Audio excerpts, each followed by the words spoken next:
Aloha! What's up, everyone? I'm JayDreamerZ, and I talk a lot about what I call the plasma apocalypse. Basically, it's the end of the world. A lot of you, a lot of the population of the world, I should say, is really interested in that topic these days. Can you blame us? 2020, all the rise and insanity in our world today. So I like to talk about the end of the world. I don't like to talk from a perspective of, hello everybody in the chat. I don't like to come from doom and gloom. Never been a doom and gloom fan. So people who are trying to scare everyone to get them to do something because the world is going to come to an end as we know it. Disclaimer. It's not the end of the world. It's not like Earth explodes and it's gone. Okay, it's just the end of the world as we know it. It's the end of our way of life, our modern world today, because a reset comes along. There's some kind of a catastrophic event that happens from time to time. Oh, I forgot my music. I got a little music going on here. There we go. There's a catastrophic event that happens from time to time that's been documented throughout our history, throughout our religions, our belief systems, our cultures, our legends, our myths, our fairy tales, our movies, and our books. Everything touches on this subject. I am adding music today because I thought I would kind of jam out a little bit. I like it and it helps me to talk a little bit more. Makes it a little smoother for me. So I hope you guys don't mind it. I turned it down as much as I felt was good. And Jordan Gregory's in the chat and says, at JayDreamerZ, are you live or is this recorded? This is live. Hey, what's up everybody? All right, so I want to revisit the plasma apocalypse. The EMPCOE, the electromagnetic changeover event, the reset, the worldwide reset, the apocalypse, Revelation, Ragnarok, however you want to see it, whatever you want to call it, it's the end of the world as we know it. And guess what? It's been a long time coming. You know how I know? Because we don't talk about it anymore. We forgot all about our ancient history, our origins, and therefore our future. What direction are we going in? It's cyclical. It happens from time to time. So I want to start over because I've covered a lot of material about this particular event. In short, it's basically every single end of the world scenario that you can imagine, that you've seen, that you've heard about, from the zombie apocalypse to there being virus outbreak, to there being earthquakes in various places, from the book of Revelation to the giants and titans of Ragnarok. All of these, I believe, contain truths of the actual end of the world that happens from time to time. It's just that when we experience it, it's on different levels. It's from different perspectives, from different geographies, different places in the world, from our own unique experiences in life. We interpret the events that are happening that we have not seen or experienced except in the realm of fantasy and fiction and sci-fi. And we try to pass this on the best we can after these things happen. And those things turn into our very greatest stories of all time. Over time, we forget them though. So, I would like to bring the end of the world back to the forefront of our minds. Because the reality is, it's not the end of the world, is it? It might be for some people. I mean, there will be casualties, right? But I don't plan on being one. And I hope you don't either. But I like to speculate. I like to talk about it. You know, I know a lot of people don't. They're like, I don't want to think about that. I don't want to think about that. Don't. That's totally fine. Watch some crazy videos of people getting hit in the balls with baseball bats or something. I don't know. But my channel, we dive into the fringe topics. Those topics that are on the fringe and forefront between our subconscious and our conscious minds. One of those topics is, where did we come from? Why do things look the way they do in this world? How was this world formed? How was it shaped? And how will it be reformed and reshaped once again? So, Jordan's in the chat. Jordan Gregory says, JayDreamerZ, do I need a thermal suit? I don't know, man. That depends on where you live, right? See, a lot of people ask me questions about the end of the world, and you guys can totally reach out to me in the chat if you want to. Just type in @JayDreamerZ, and it highlights it on my side. Now, as far as what you all need individually, some things might be common. You know, some things might happen to everybody all at once, like worldwide depressurization. Look up depressurization. Study it. Study how it affects the human body and then prepare for that. However, there are other things that happen in different locations around the world, depending upon your geography and stuff and your local area. Things might happen a little bit differently. If you're closer to the North Pole, it depends on where you are, right? I'll go into that in a bit, but I'm not sure if you might need a thermal suit or not. You might have to just research your geography. All right, so Raycore8 is in the chat. There's a lot of people in the chat, so what's up to everybody? Says JayDreamerZ, cheers from Germany. Okay, so let's get into the good stuff, right? The world ends every once in a while. At least the world as we once knew it ends. It comes to an end. Our modern life, our modern society, our systems that we develop, to our structures, they all fall apart from time to time. And guess what? It's no doing of our own. It's nothing that we do. It's not us just losing control and things crumble and now we have ancient ruins from all of these huge civilizations that were flourishing and at the top of their game. They just fell apart. They just lost their way. Could be from time to time. There's always some truth into everything. However, I like to believe, based on a plethora of evidence in our geological surveys, in our histories, in our religions, in our myths, and our legends, whatever you would like to look at it, I believe there's a lot of evidence for the world cyclically ending and causing these cataclysms to occur. So, let's talk about how does it begin, okay? First of all, our world is electromagnetic, okay? It's an electromagnetic world. Some people have seen great videos done by the Thunderbolts Project. Excellent people to research when you're looking into the electric universe and how our world and our entire universe outside and what we call and refer to as space is actually electromagnetic. Some people have looked into the electromagnetic changeover event. Some people have researched apocalypticism in general. Some people have looked into how plasma is involved. I'm going to tell you that the energy fluctuates in our world like a heartbeat. But imagine in super slow motion. Hey, we just got Dawn Marie regenerated. Check you out. Welcome, Dawn. Every once in a while, I have somebody that joins as a member become one of the Doctor Who incarnates and regenerate. All right, so welcome to the Good Vibe Tribe. So, our world is electromagnetic, and with that being so, it pulses as energy does. It comes and it goes in pulses. Now, the pulses of the world with this energy and the energy that flows in one direction, and as it pulses and then goes into another direction, that's like the heartbeat of our world. That's the song of our world. Every once in a while, it switches over as it goes through that pulse. It takes hundreds, sometimes thousands of years for those pulses to go off. And when those pulses hit, that's when the electromagnetics of our world reverse. The poles shift in our world. A lot of people have seen, even in mainstream news, they'll talk about how the poles are shifting. The North Pole is gradually going to some other place that it shouldn't be. That should raise bells and whistles for everyone all over the place, okay? If the North Pole is moving around, guess what that means for the rest of the electromagnetic flow of our world? It's also fluctuating. It's also shifting everywhere.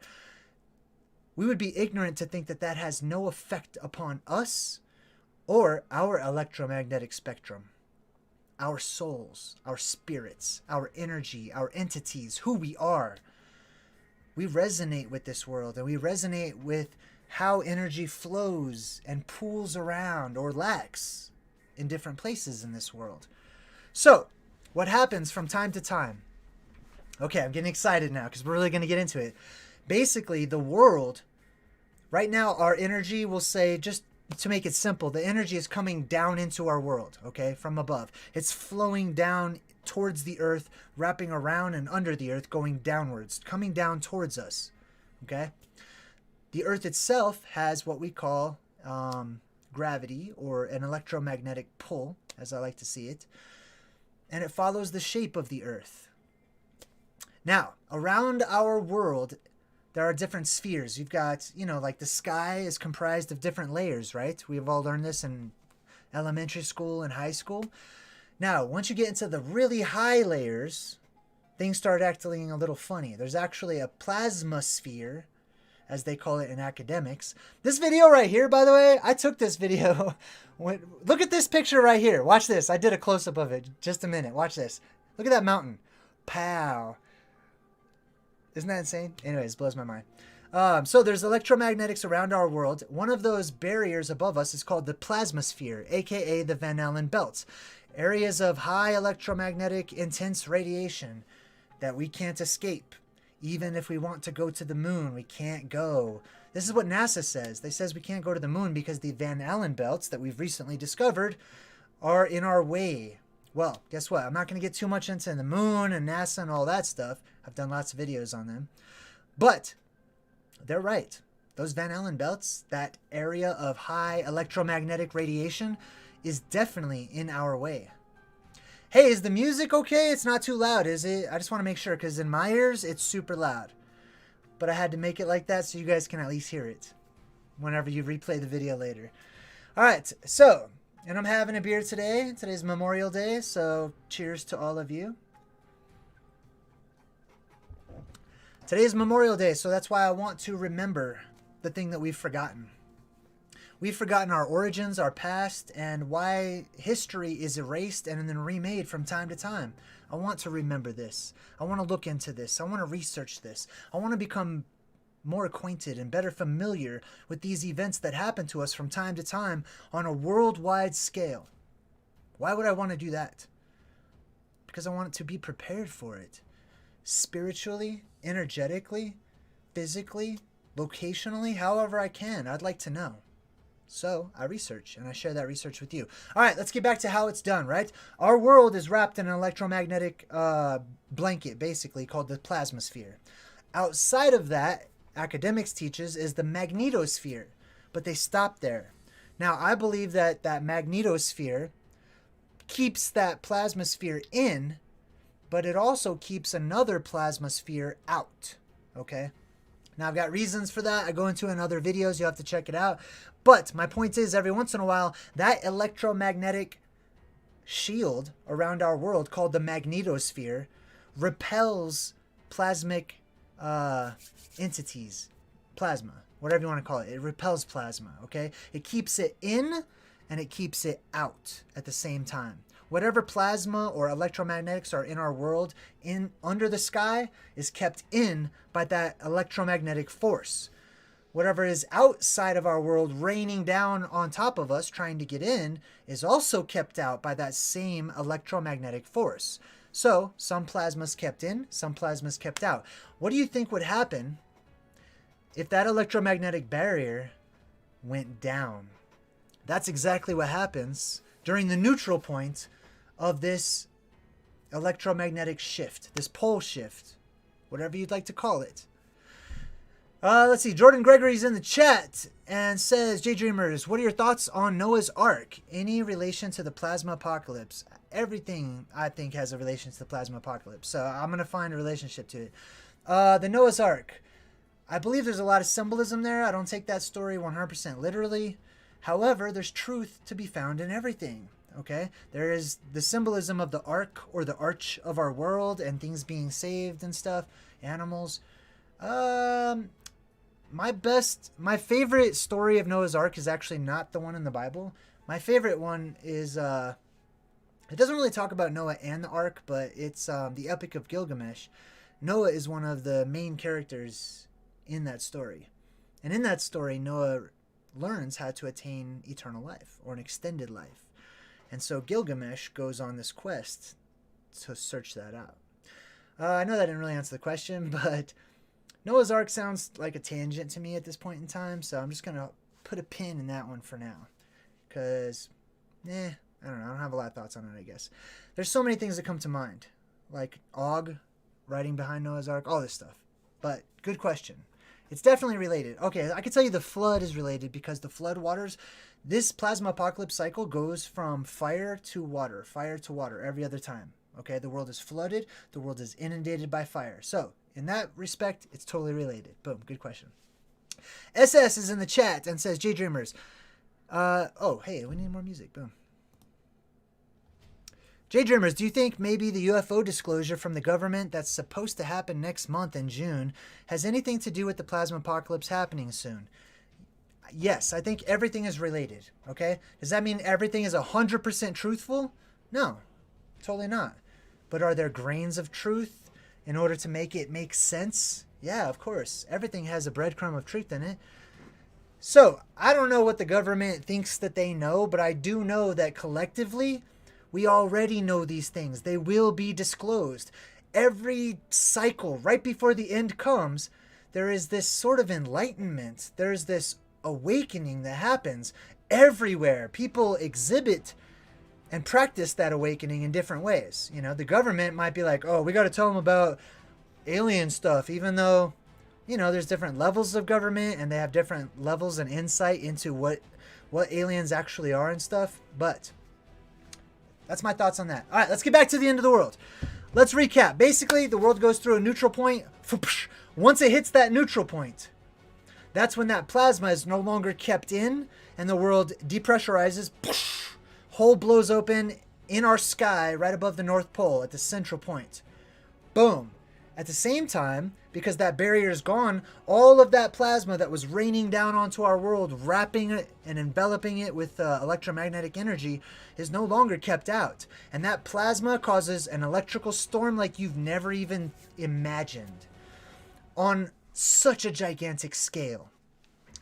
It's not just lightning either. It's just huge, giant streams of plasma from up above snake their way down into our world, grounding themselves, looking like they're walking across the ground from city to city.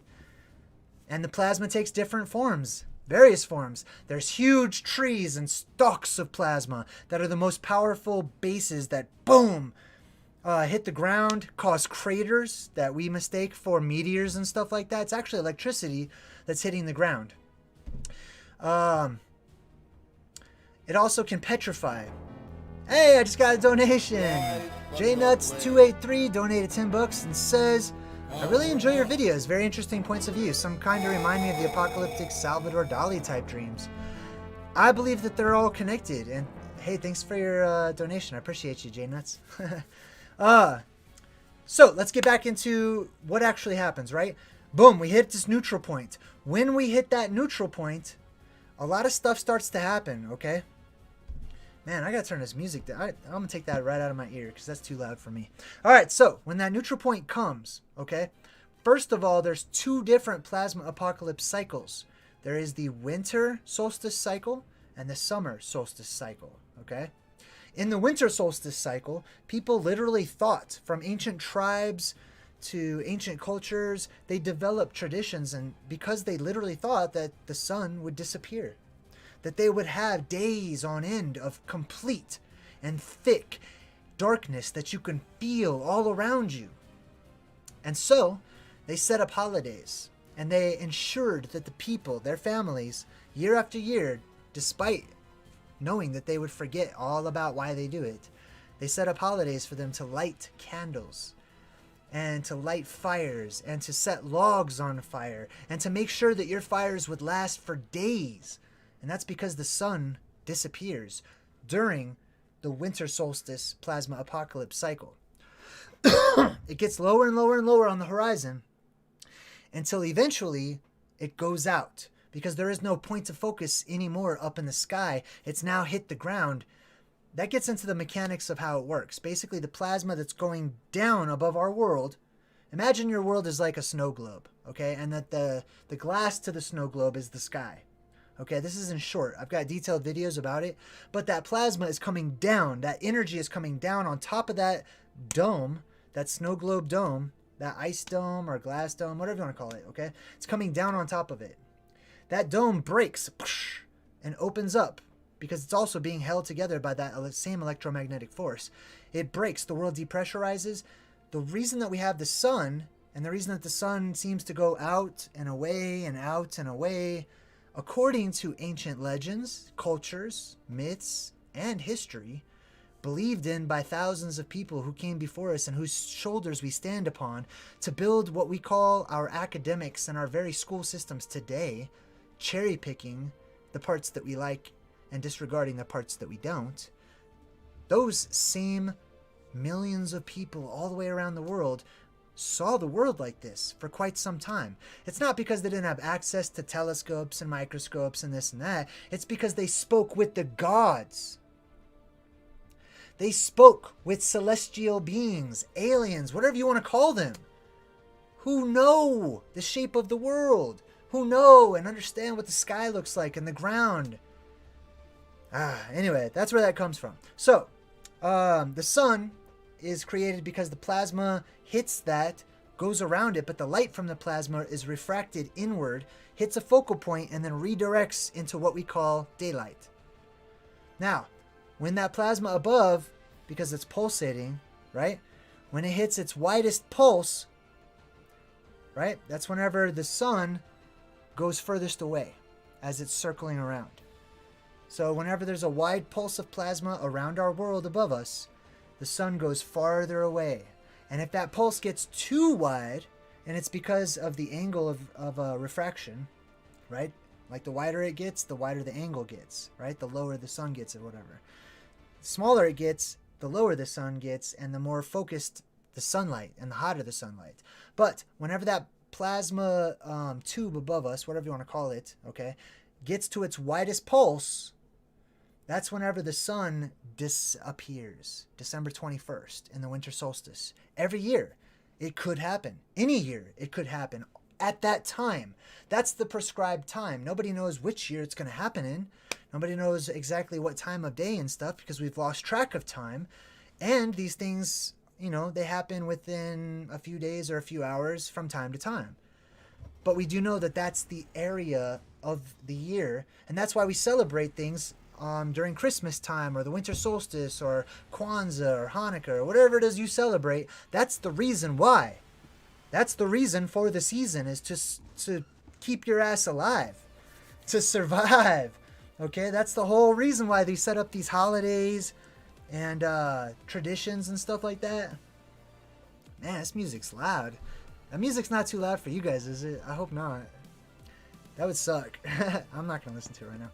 Anyway, so the sun disappears. That's one thing that happens during all of this. Hey, Gwen JS just joined the Good Vibe Tribe. Welcome, Gwen. Good to have you. So one of the things that happens, the sun disappears. Daytime goes away, okay? When daytime goes away, there's darkness. Now at the same time, like I said, the world depressurizes, just as you see here. This is shown to you in video games, in movies, in books. It's all over the place. And if you look at the lyrics, I put the lyrics to this. This is a video game. This is Smash Brothers, okay? Look at the lyrics to this song right here. I highly recommend, checking it out or whatever. That's exactly what it's describing. It blows my mind. Anyway, so the sun turns off. The world depressurizes. What do I mean by that? I mean, our world is pressurized right now. That's what creates our weather patterns. They're called pressure systems. Systems that happen within the pressurized world that we live in. Queen understood this. They wrote a whole song about it called Under Pressure. Right? So, the world is pressurized. The moment that electromagnetic shield that wraps around and protects our world from invaders or whatever, agents of shield, right? The moment that electromagnetic invisible force goes away or goes down during that neutral point, during the pole shift, that is when the world depressurizes, because there's actually that electromagnetic force. Remember, it's not just keeping stuff out, it's holding things in. All of those elements and chemicals and gases and stuff that are repelled by a magnetic force, they're being kept in. They're not being allowed to release out into space as we believe they are, basically. That's kind of what we're taught. We're taught that like all of the chemicals and all of the stuff in the air just kind of floats out into space or just kind of accumulates up there. Well, it does accumulate, and it builds pressure in our world over hundreds and thousands of years. That pressure needs to be released. When it does, boom, the top blows off of the sky, basically. And that happens directly at the North Pole. When this happens, remember, it's going to be completely dark. Boom, darkness. When you have worldwide rapid depressurization, you also get instant worldwide fog. To some, they might see it as smoke. Like if you're Islamic. In the Quran, it says that in the end times, the world will be covered in a thick smoke or a thick fog.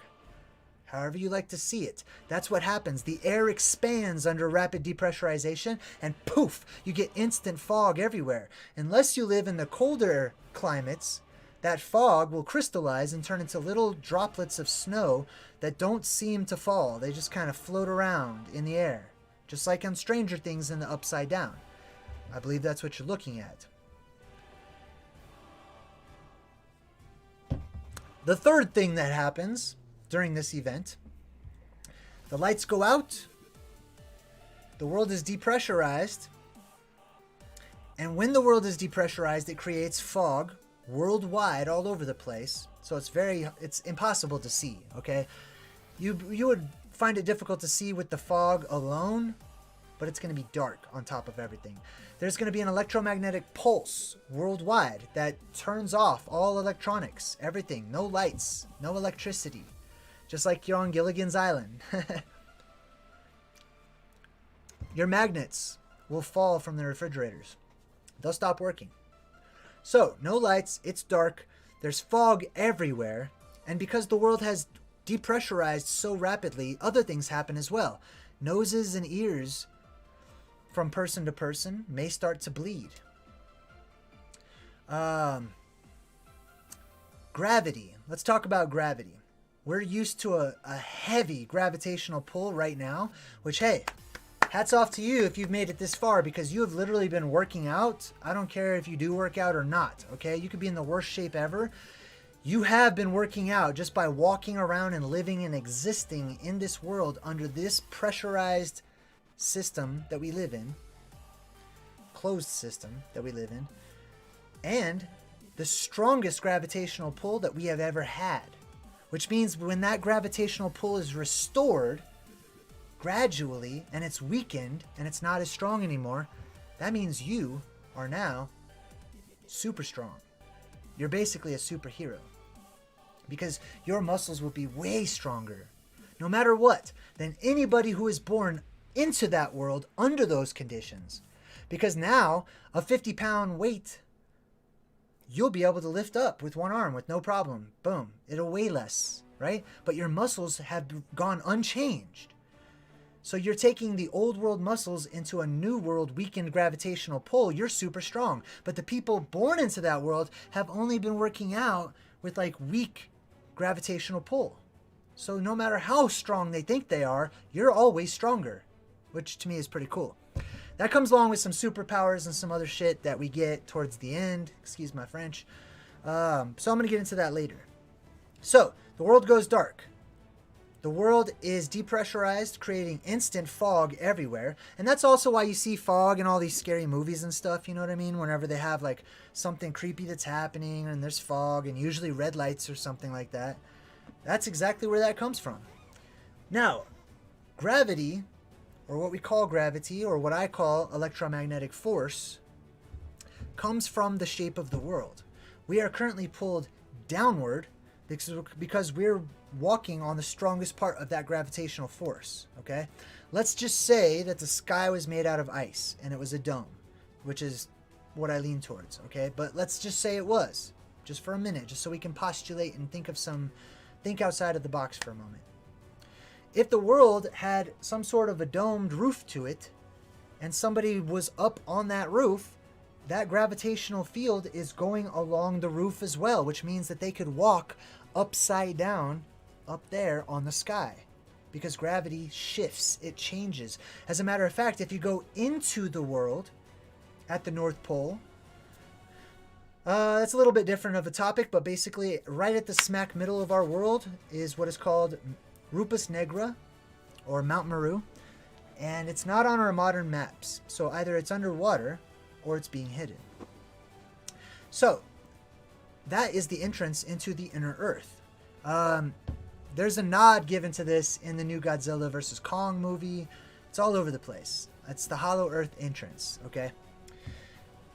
If the world folds in on itself in the middle and goes downward, like I believe it may, then the shape of the world is changing at that location, which means that the pull of gravity, or what we call gravity, is also shifting and changing, which means gravity can change on and in and around our world. It's not constant. It's not just pulling towards the center of some marble, but it's pulling in different directions based on the actual shape of our world. So I leave that up to you.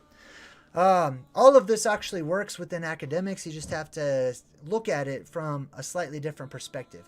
So my point with gravity is that it's non-existent. During this reset, during the neutral point, it's an electromagnetic neutral point, which means none. It's off.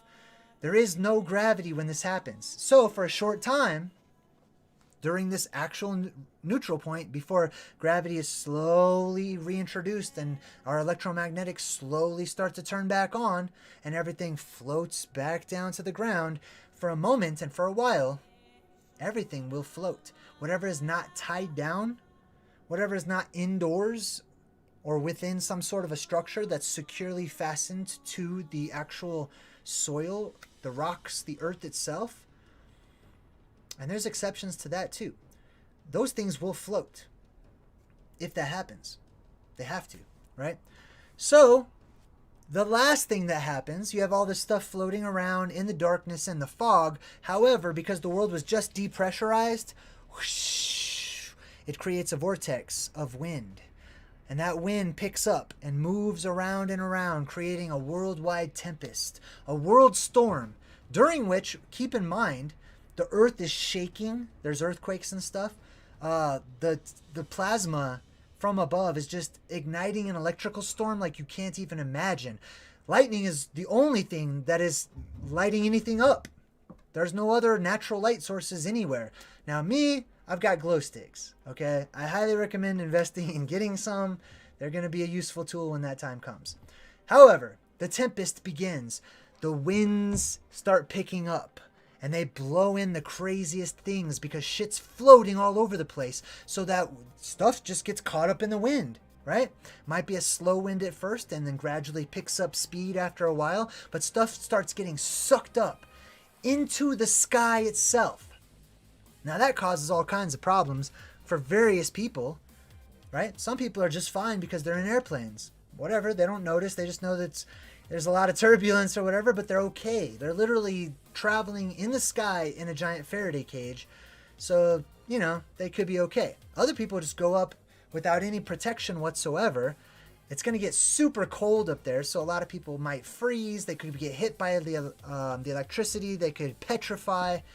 And it's not just people up there floating around.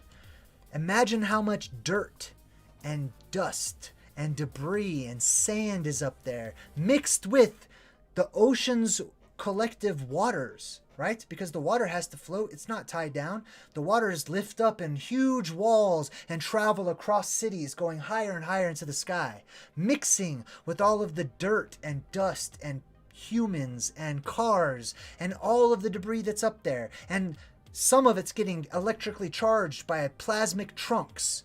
Some of it's left alone. Some of it's freezing. Some of it gets sucked right out, whoosh, shoots right out of the hole in the sky and leaves our world never to come back. Some of it gets tossed back into the world and goes right back down just to be blown around again. This is the worldwide tempest that occurs. Chase! Yasanko. Yapsanko. What's up, Chase? Chase just joined the Good Vibe Tribe. Welcome, Chase. Alright, so remember, if you have any questions during all of this, for me, just type in @JayDreamerZ and I will happily respond. Alright, so if you just joined us, I'm JayDreamerZ and we're talking about the end of the world, okay? I'm not saying the world's going to end tomorrow. I'm not saying, guys, because of all the crazy stuff happening last year and this year, the world's going to end at the end of this. I'm not saying any of that. I'm just saying the world does end. It would behoove you to look into it. It would benefit you. But if you don't want to, that's fine too, right? Hey, you live, you die, as we all do. I plan on living for a long time, though. That's why I like to look into these things. So, this is an interesting clip. Hopefully I don't get a copyright strike for that, but that's actually from this really cool movie. I can't remember the name of it right now. But I did get a copyright strike for it another time because I put Kansas's Dust in the Wind as a soundtrack to that. Man, I forgot what that movie's called. I totally forgot. Anyways, all right, so what happens during the end of the world? It's pretty much every end of the world phenomenon all happening at once. The Christians get their rapture. Whoosh, they get sucked up. Okay, not all of them, and not just because they're Christians either. Some people might not get sucked up, and they might, be upset about it. I'm not going to be, because I don't really want to get sucked up at this point in time, not at this juncture. But I'm not saying it's a bad thing either, if you get sucked up into the sky. Christians will get theirs. They'll get their rapture. The Islamic culture will get their worldwide smoke or mist or fog or whatever you'd like to call it. That's why the movie The Mist looks like that, by the way. Everyone gets their stuff. Now, it's not over. It's not even done. This is just the beginning. This is just day one. The world is thrown upside down into chaos. Anything that used to resemble some sort of structure or system is now gone. It's the law of the land. It is every man and woman and animal for themselves and plant. Okay? So what happens after the lights go out? Well, actually, first, before the lights go out, let me go back a step to today's world, okay? Let me make it a little more relevant. Before the lights go out and stuff, there's signs. Those signs are things that we look for in our world to notice a change, be it sudden or gradual. We see and we read these omens that are happening in the world around us. For example, there is a sign that someone put onto my Facebook page for the Plasma Apocalypse. They put an article that I guess is really popular right now that says that the days are shortening, that the days are getting shorter. 2021 is going to be the shortest year on record, and the only reason that they can explain this away based on modern cosmology or academics is they say the Earth is spinning up. It's going faster now. It's just spinning faster for, I don't know why, because it's spinning faster, whatever. I don't even care to argue the point. To me, it's ridiculous. I've spun things, okay? They don't go faster. They only go slower after you give them their initial spin, okay?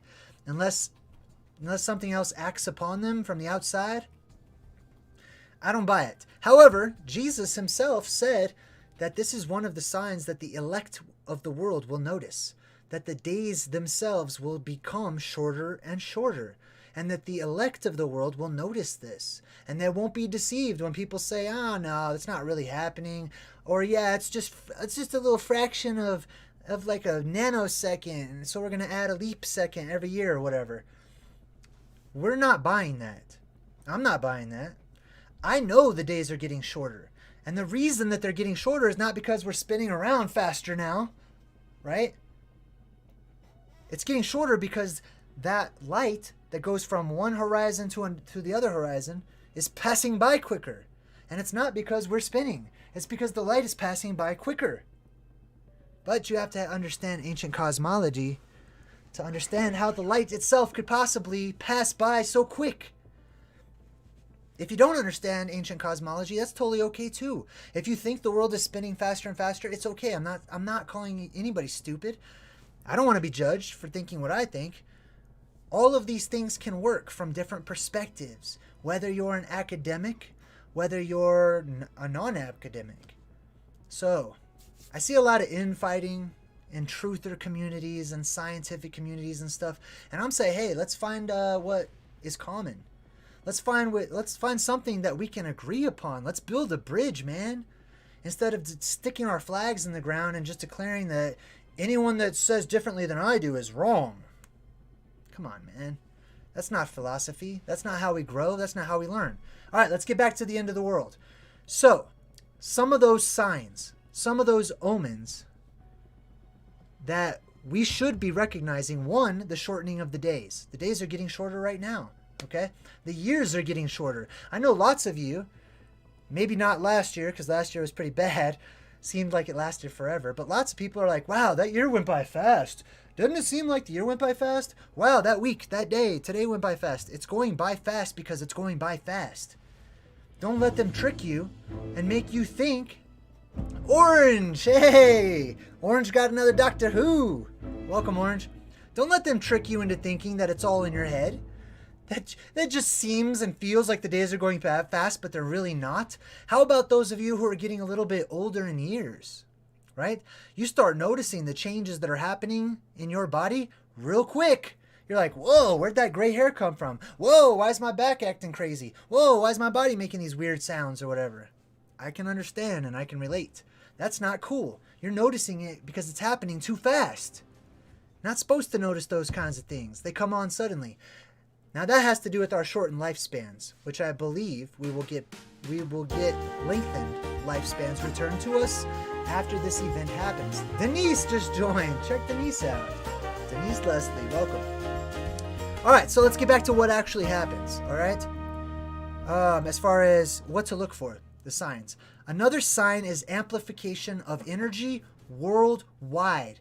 This world, before it ends, is like a light bulb that's about to go off, that's about to pop. It's about to just give out, okay? It gets brighter and it gets more and more energetic until pop, apocalypse. We see that in the world that we live in today, whether it be the swarming of insects and animals or the swarming of people. Wow, check that out. It's got a donation from Davey818. Thanks, Davey. So, swarming is one of the signs. Why is swarming a sign? Swarming is a sign that something is energetically amplified. All of those creatures, insects, whatever, animals, people, they get together when they become agitated. They form little groups and they swarm all over the place. You will see this happen. You'll also notice that people are getting more agitated, more angry, taking sides a little quicker. That's all energetic amplification in our world right now. Some people are like, where's the signs? Show me a sign. Show me something. Hey, bro. Disbelieving world? Like, look around you. Look inside of yourself. You are frustrated. Your energy is amped up. Whether it be in the negative or the selfish or the fearful, or if it's in another spectrum towards the positive, enlightened, loving, and giving, or selfless. Either way, your energy is becoming amplified. I feel it. I sense it. I know it. Literal, physical, actual electromagnetic energy is becoming amplified. I can't go anywhere without getting shocked. Like, I will just touch my car door. Bam! Every time. Shock. Now that's me. That's me reading my signs. That's me listening and talking to the world. Having a conversation. Boom, I got shocked. That's odd. Boom, I got shocked again. That doesn't happen often. A third time, a fourth time. The world is telling me personally something about it. And I'm picking up on those clues. Now, we've got the amplification of energy worldwide. The world goes dark. There is a fog or a mist or a cloud or whatever you want to call it that envelops our world during the depressurization. Nosebleeds, ear bleeds. Some people might even go deaf because of that, unfortunately.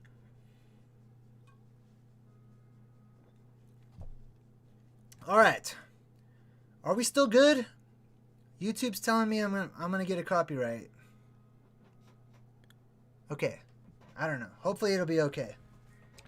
I hope that we're still okay. Let me just, maybe I should turn off. Nah, it's too late to turn off the music now. Hey, Jenny McCarthy is in the chat.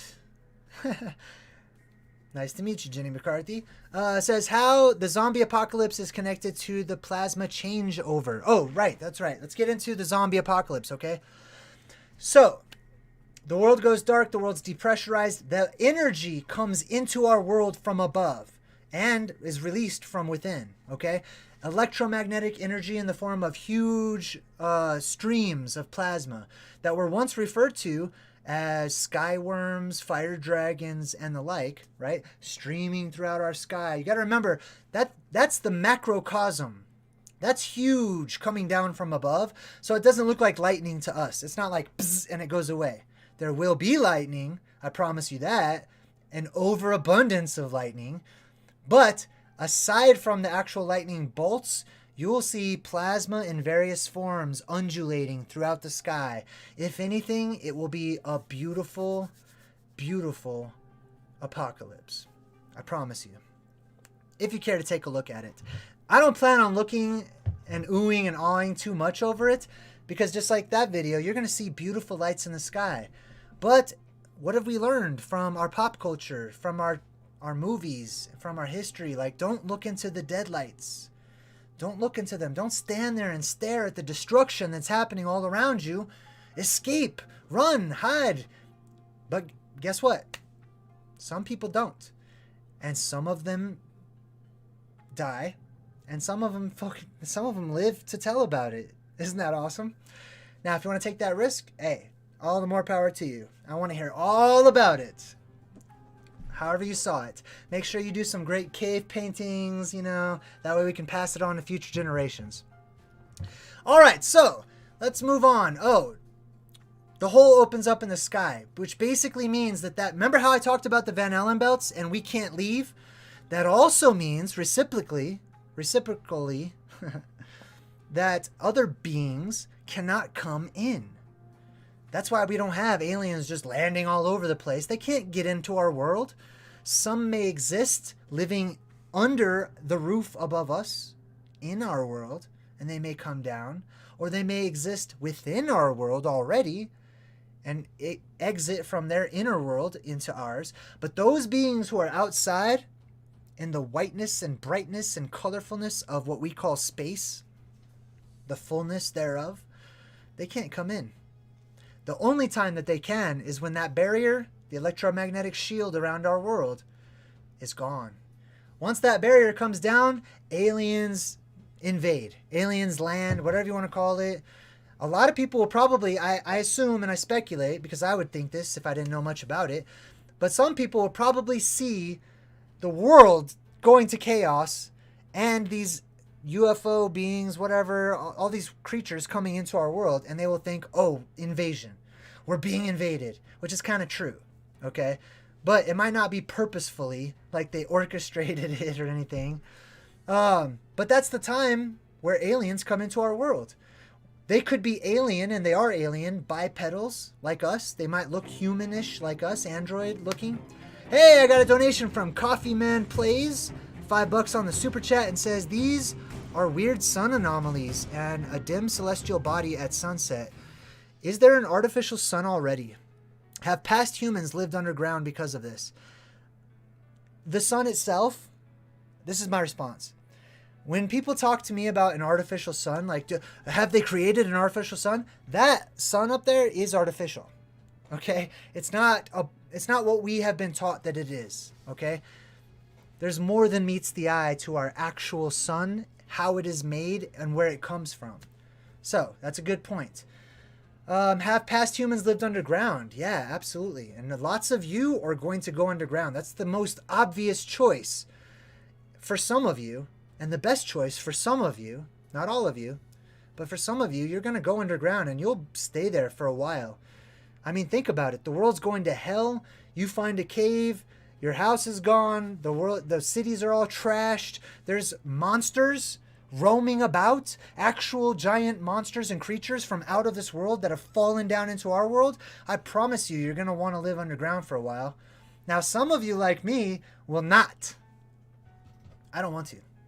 I might have a little spot, like a little cave that I find or something, but I'm exploring even during the craziness.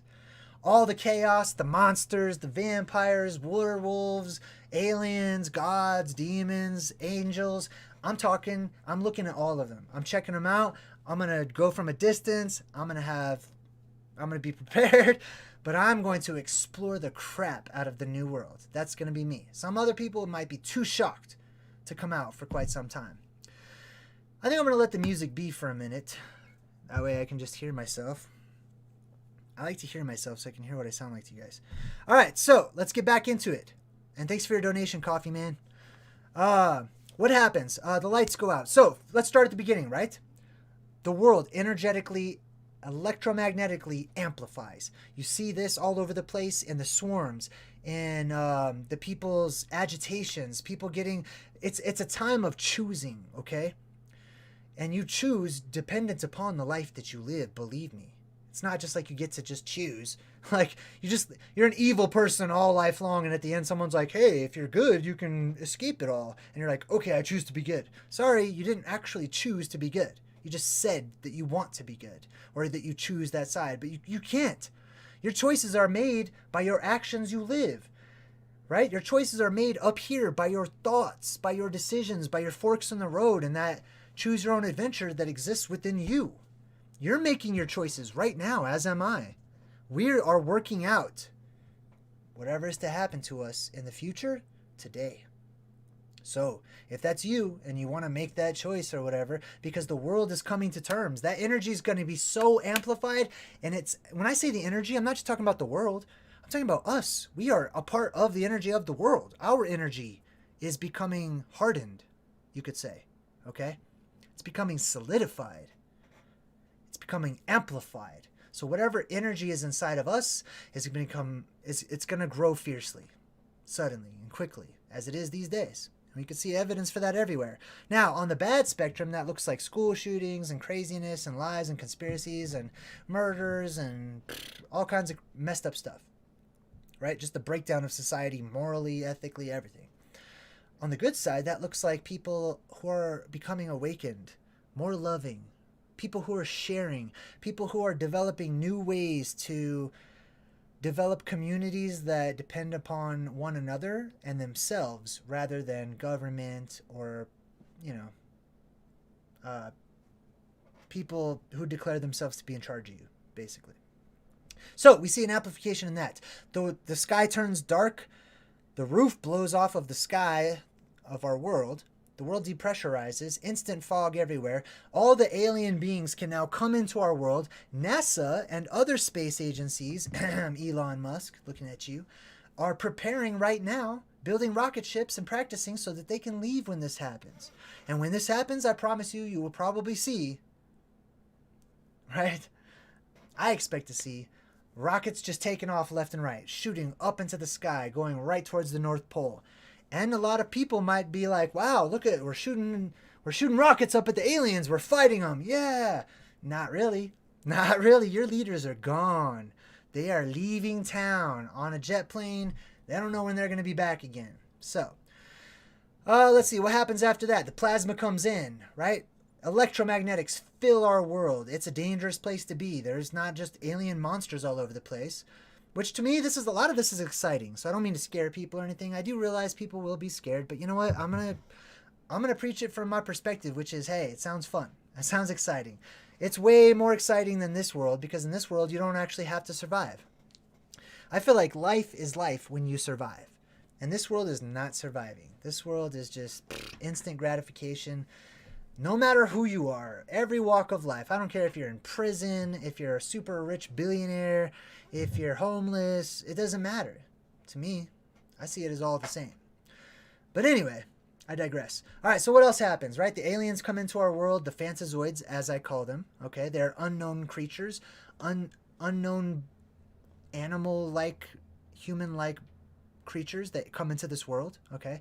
I've done a ridiculous number of videos on phantazoids in particular. I love it. It's probably my favorite part of the plasma apocalypse. So please do check that out. You'll see the phantazoids show up in a lot of our modern day movies where they're showing you these strange creatures. They're sort of pale looking, sort of white skinned, off white, sometimes shiny like they're wet or something like that. And they depict them in different ways. But that all stems from our collective subconscious, our imaginations, right? So those come in. Gravity, after a time, will be restored. The electromagnetic neutral point will disappear, and the electromagnetics of our world will begin to strengthen and get stronger and stronger. Now, with this means that the red plasma, because I believe it will be a red spectrum, that light, the plasma, whatever you want to call it, that comes down will be a red spectrum. Purples, reds, magentas, violets, pinks, stuff like that. Possibly other colors as well, right? Greens, maybe even some blues mixed in there. But for the most part, red, boom, coming down. That light reverses. It's cut off. Those tentacles that come down in the form of plasma, just slithering down everywhere to wreak havoc and chaos upon the world, they get literally cut off instantly by that electromagnetic barrier when it goes back up.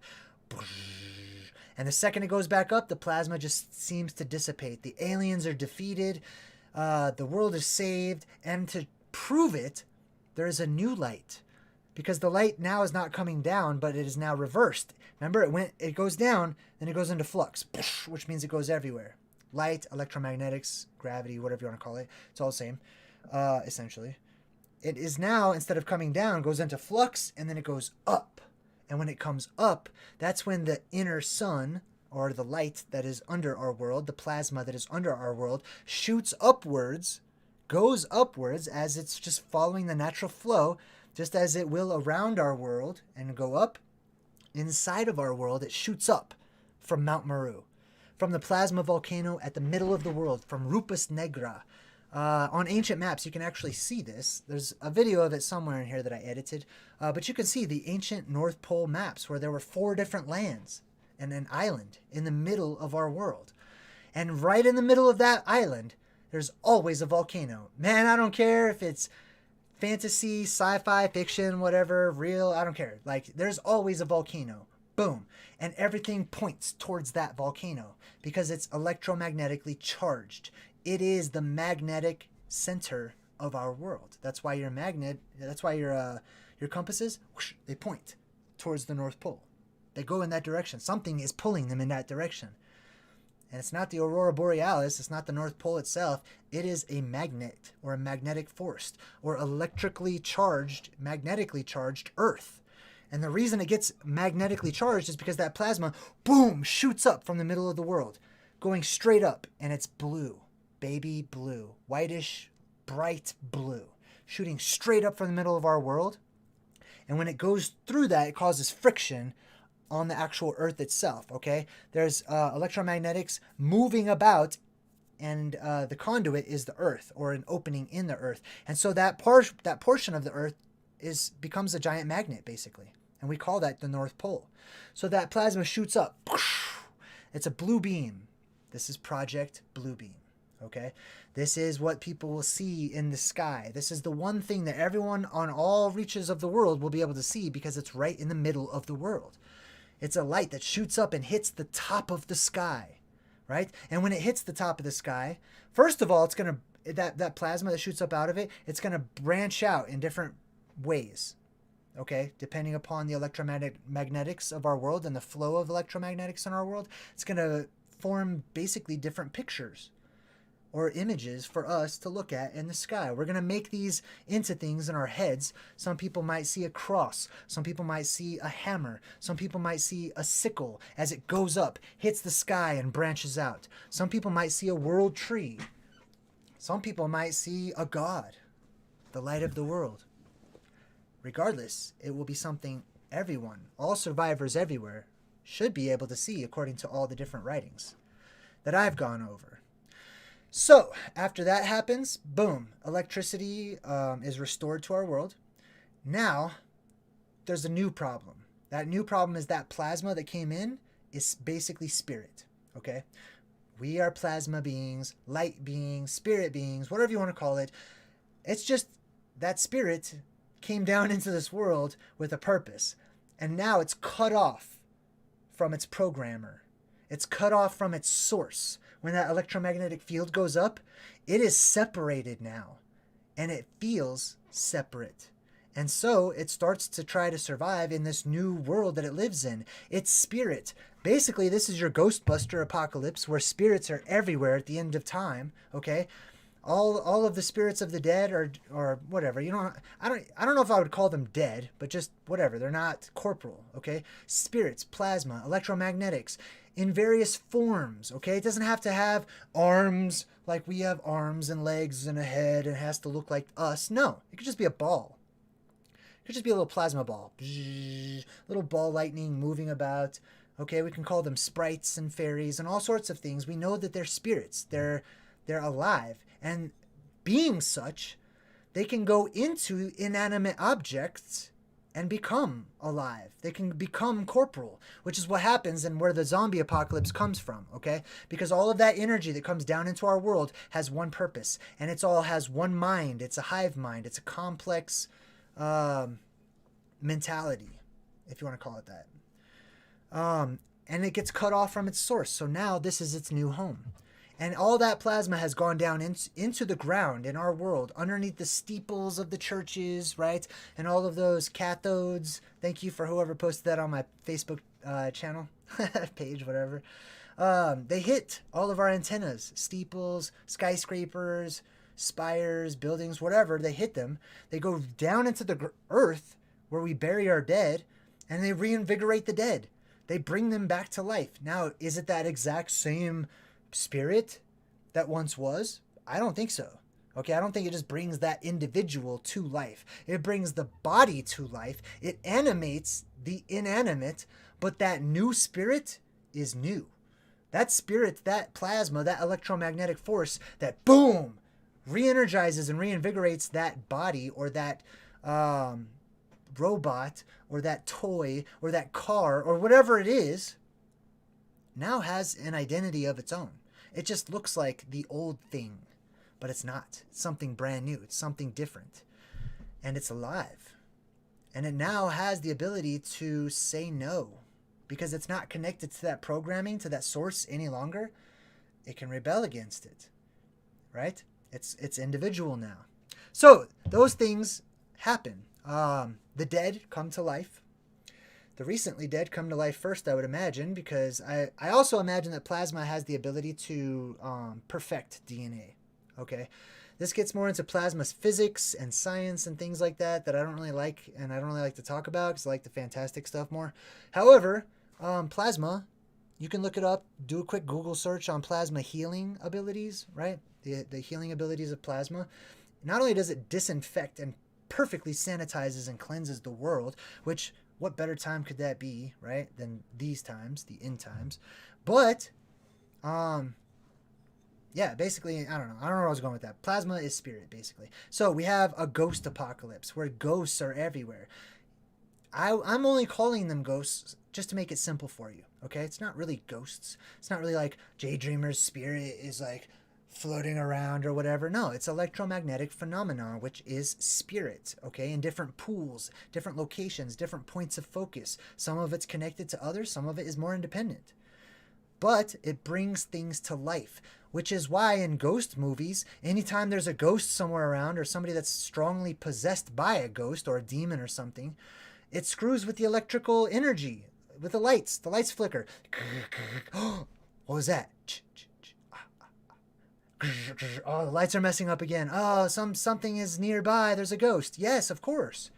It's electromagnetic. It can go into your radio. It can change the channel if it wants to. It can turn on your car. And for self-driving cars or self-moving robotics and stuff, they come alive. They can move about, go wherever they feel like going. They can explore, get to know themselves. So that's not only your zombie apocalypse, that's also your robot apocalypse. Now, the wise men and women of this world may take a journey to that light that they see. Okay? That light that they see is now filling the world up. Remember I said that light shoots up from Mount Meru or the center of the world? It fills the world up with energy and life. Okay? If that other light, the plasma that comes down, those fingers of God that come down into our world, if that mission for that plasma is to destroy, then the mission for that light that comes up, that's single and individual as opposed to all the strands coming down, the blue light is here to heal. It's the healer of the nations. It literally fills the world back up with energy, new elements, new chemicals, new, what's the word I'm looking for? Gases, like oxygen, right? Stuff that we need. Fresh air all over the place, okay? It helps to get rid of diseases. Like I said, plasma has this ability. It gets rid of diseases. It reverses the genetic structure in our skin. Basically, it's the fountain of youth. And the wise go there to travel to it, to get close to it, to amplify the effects of it. And I'm going to be one of those people. I plan on making a trip myself. But anyway, so what else happens? Well, the sky is blue right now because the world, the electromagnetics of the world, the direction and the flow of light and energy is coming downward at us, right? But when it goes back upwards, the color of the sky will seem to change. Now, it's not just the atmosphere or whatever. It's actually the light around our world is red, okay? You don't see it right now, but when it goes back upwards, lights are going to be very pretty and very beautiful in different places, just like you see right here in BFG, right? The middle is a giant blue light, like I said. However, the rest of the sky is red. We go into the red world, okay? We will become Mars with red sky. I mean, not Mars completely, you know what I mean? But just there's little truth in everything. We will be the red planet. And our sister world will be the blue planet, okay? We take turns, right? Now, when we become the red planet, gravity is weakened. So people will be able to jump super high, run super far, leap tall buildings in a single bound. Because like I said, you've been working out under these conditions for your entire life. Now you wake up in the post-apocalyptic world with basically super muscles. So, congratulations. Some people wake up with superpowers, should you survive. Your muscles are one. That's just science, and it's just fact that you're working out in a stronger gravitational force. I'm just speaking theoretically, hypothetically, however you want to look at it, right? But then another thing happens. What happens to your powers? Your electromagnetic powers, I'll say, okay? ESP, psychic abilities, things like that. Whenever your energy, your aura, your spirit is completely amplified and connected to the other energies and spirits everywhere, all the way around, wherever you go. That's the energy of the world amplified, reinvigorated, full of life. Now remember, that beam is going to shoot up, but it's stuck inside of our world. So all it does is fill for 1,000 years or more or less, who knows, for a long time. Fills our world with plasma, fills our world with energy all over the place, right? Reinvigorates people. As a matter of fact, some ancient cultures and religions talk about it being so strong during this apocalyptic event that people will not be able to die. You die because your spirit becomes so weak. Your electromagnetics of your body, the electricity that you have, just fizzles out, right? Your body, it can no longer maintain a force field within the body that keeps it all in, and it fizzles out. And you basically have your own little apocalyptic scenario where your spirit is no longer contained and you're released. Now, I'm saying it in my words. Feel free to imagine it in your own, according to your experiences or your beliefs or whatever. Now, the amplified energy in our world does not allow this to happen. Everything is alive. Everything is strengthened. Some people will wish that they could die. It says this in the Bible. It says this in the Quran. It says this in major prophecies and religions throughout the world, alluding to the fact that people will try to kill themselves or want to die because, the world's going to shit. It's all hitting the fan. Stuff's so crazy, right? They don't want to live in this world. Monsters everywhere. Some people might think they're literally in hell. That's not how I see it. To me, it's a playground, but whatever.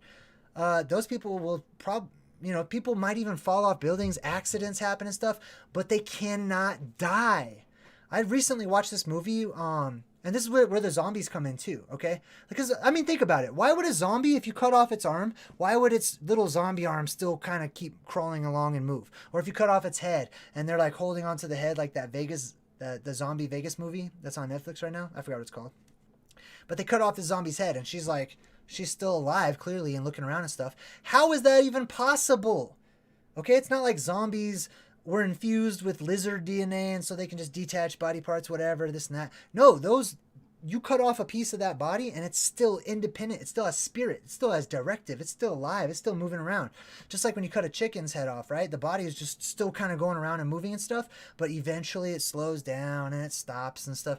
Not in the post-apocalyptic world, at least not during the apocalypse, I should say. Guaranteed, not during the apocalypse. No death. That's what I call the period of no death. But death slowly does return, as does gravity, as does a weakened electromagnetic field, and as does pressure and things like that. They slowly return over time. But that's why you can see in these movies and stuff, the truth, whenever we leave these breadcrumbs of, zombies just appendages moving on their own, or toys talking and moving about on their own and stuff. That is the plasma possession. Now, speaking of plasma possession, like I said, we are in the midst of our period of choice, our time of choosing right now, I believe. That is the choosing to be selfless or the choosing to be selfish, to be giving or to take, to be loving or to be hateful, right? I can sense it in me. And I'm telling you, like, I feel like, just being transparent, I don't know, I've felt like I've been lukewarm or neutral my whole life. Like, I've always wanted to be super good, and I feel super good. But, you know, like, bad things happen or whatever, and I struggle. I believe many of you are struggling through that right now.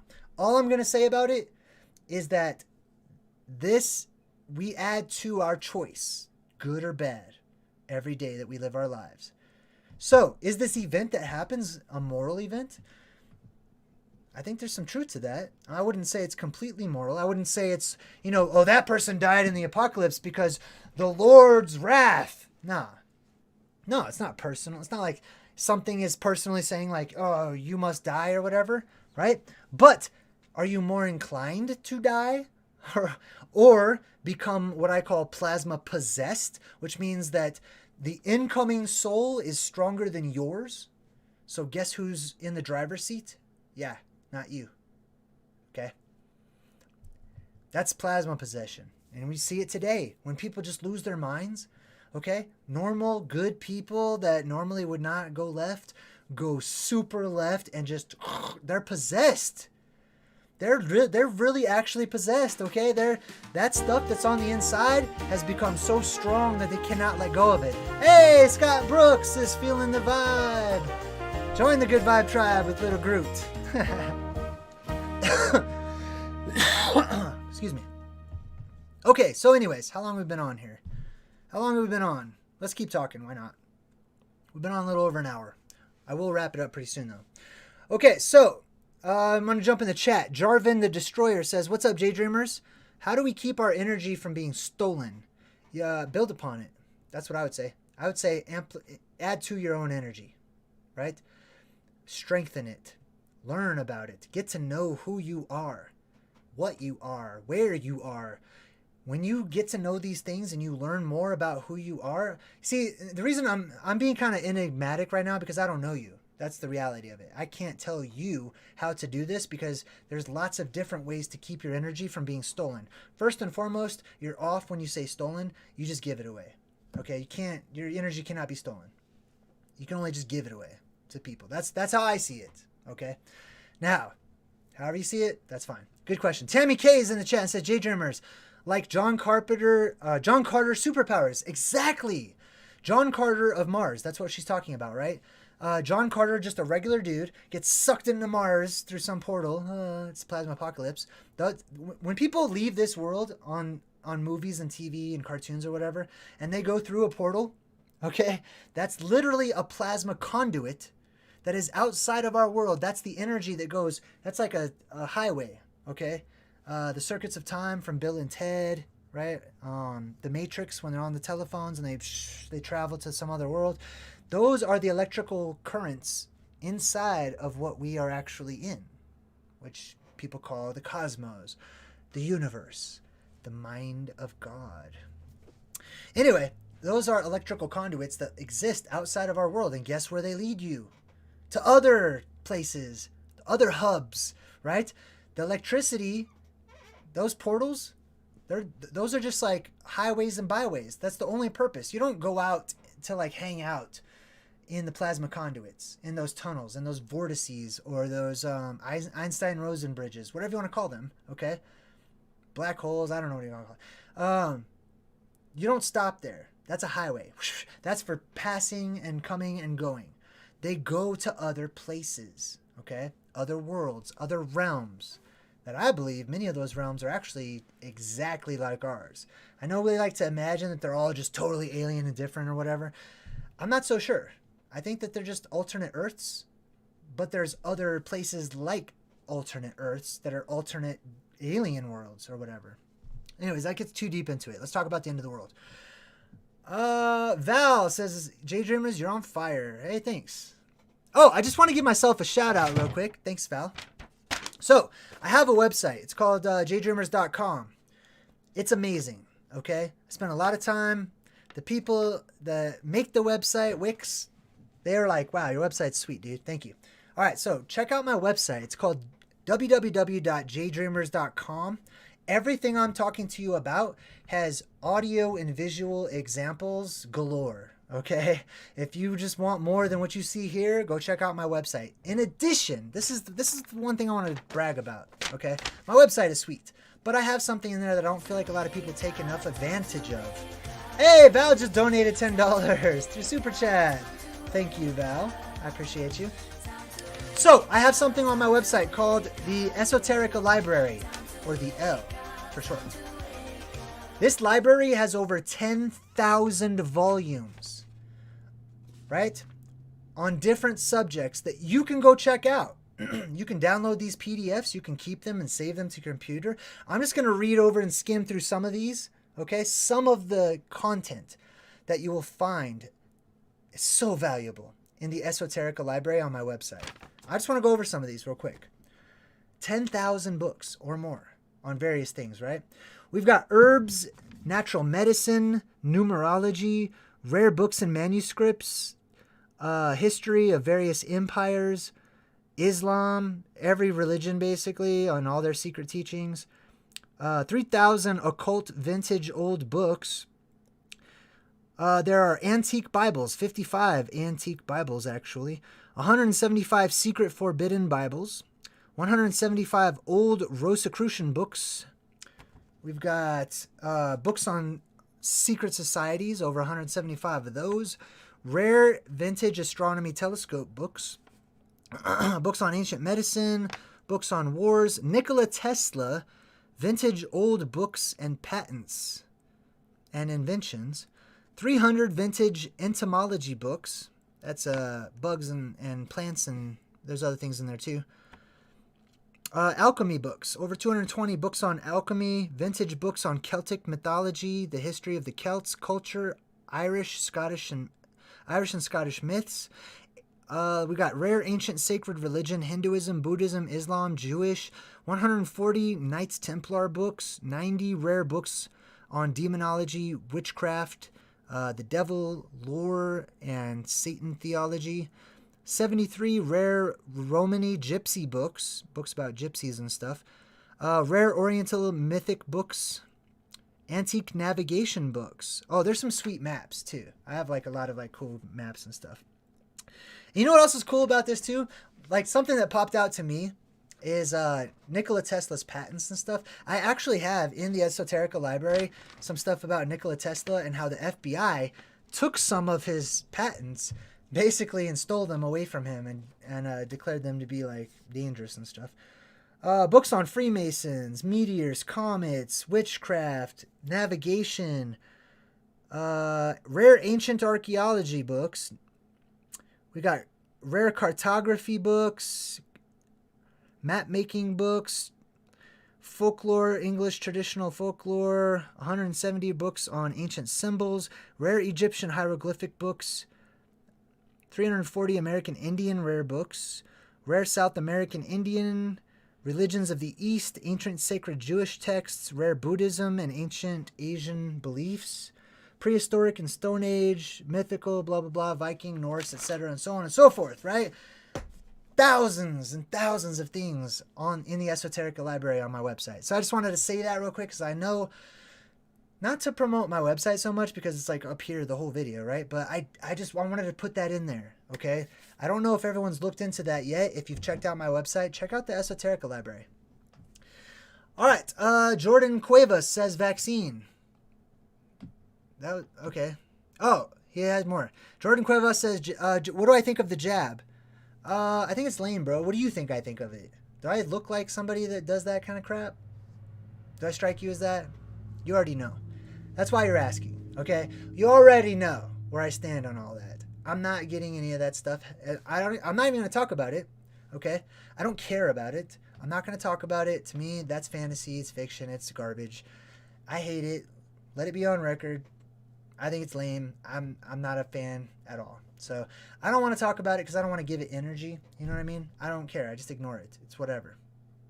However, I will mention, Jordan, that I find it to be hilarious that here in Colorado, we've actually made it so that people who have had the vaccine and stuff don't have to wear masks anymore when they go into stores, which means only people who are not vaccinated are wearing the masks, which means the masked people used to look down on the unmasked people, right? They're like, oh, you don't have a mask on. How dare you, right?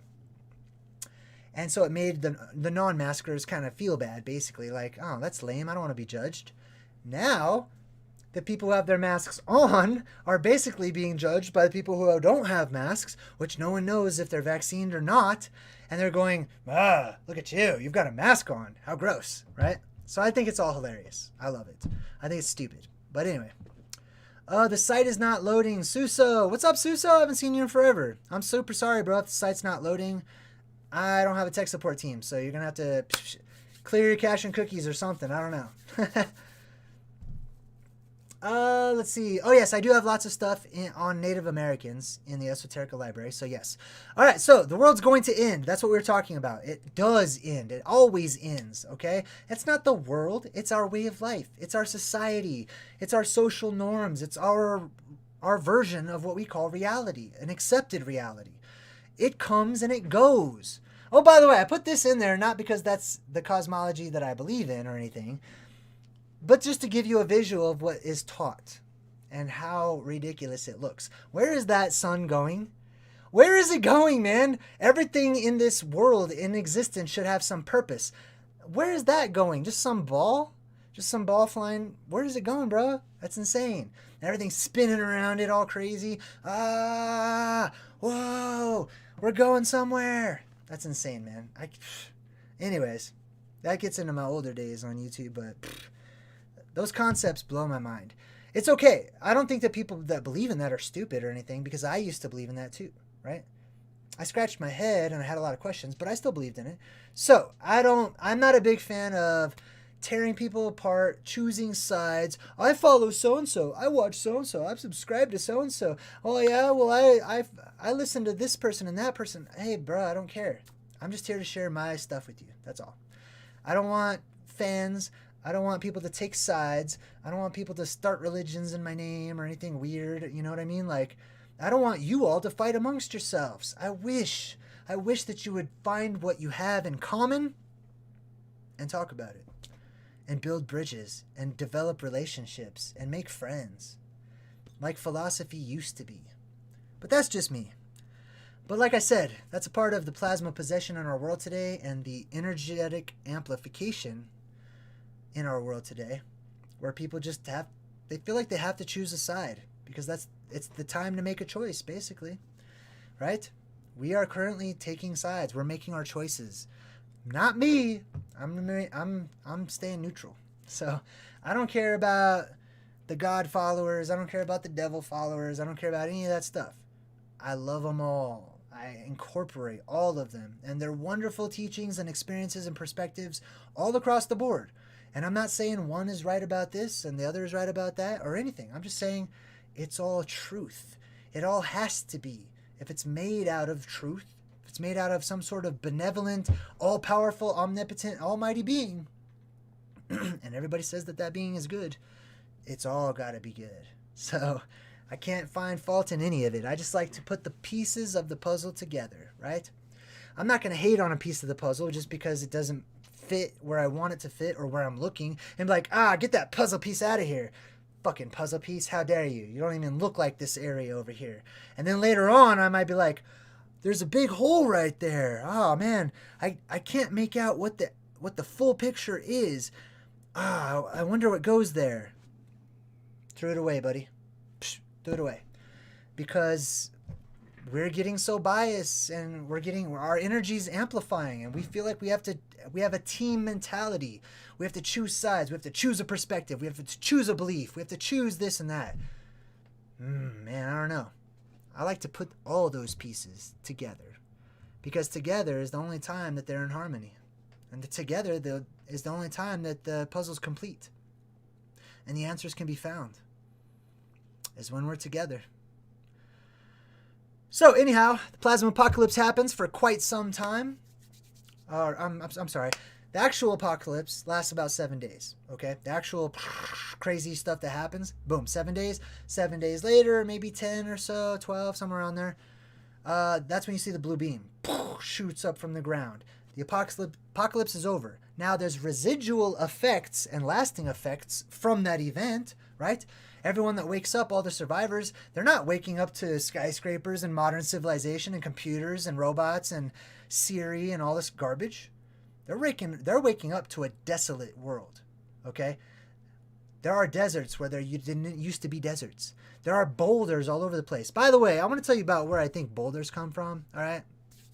I know it might not strike you as an important topic, but I think it's very important, for me at least. It makes sense of so many things.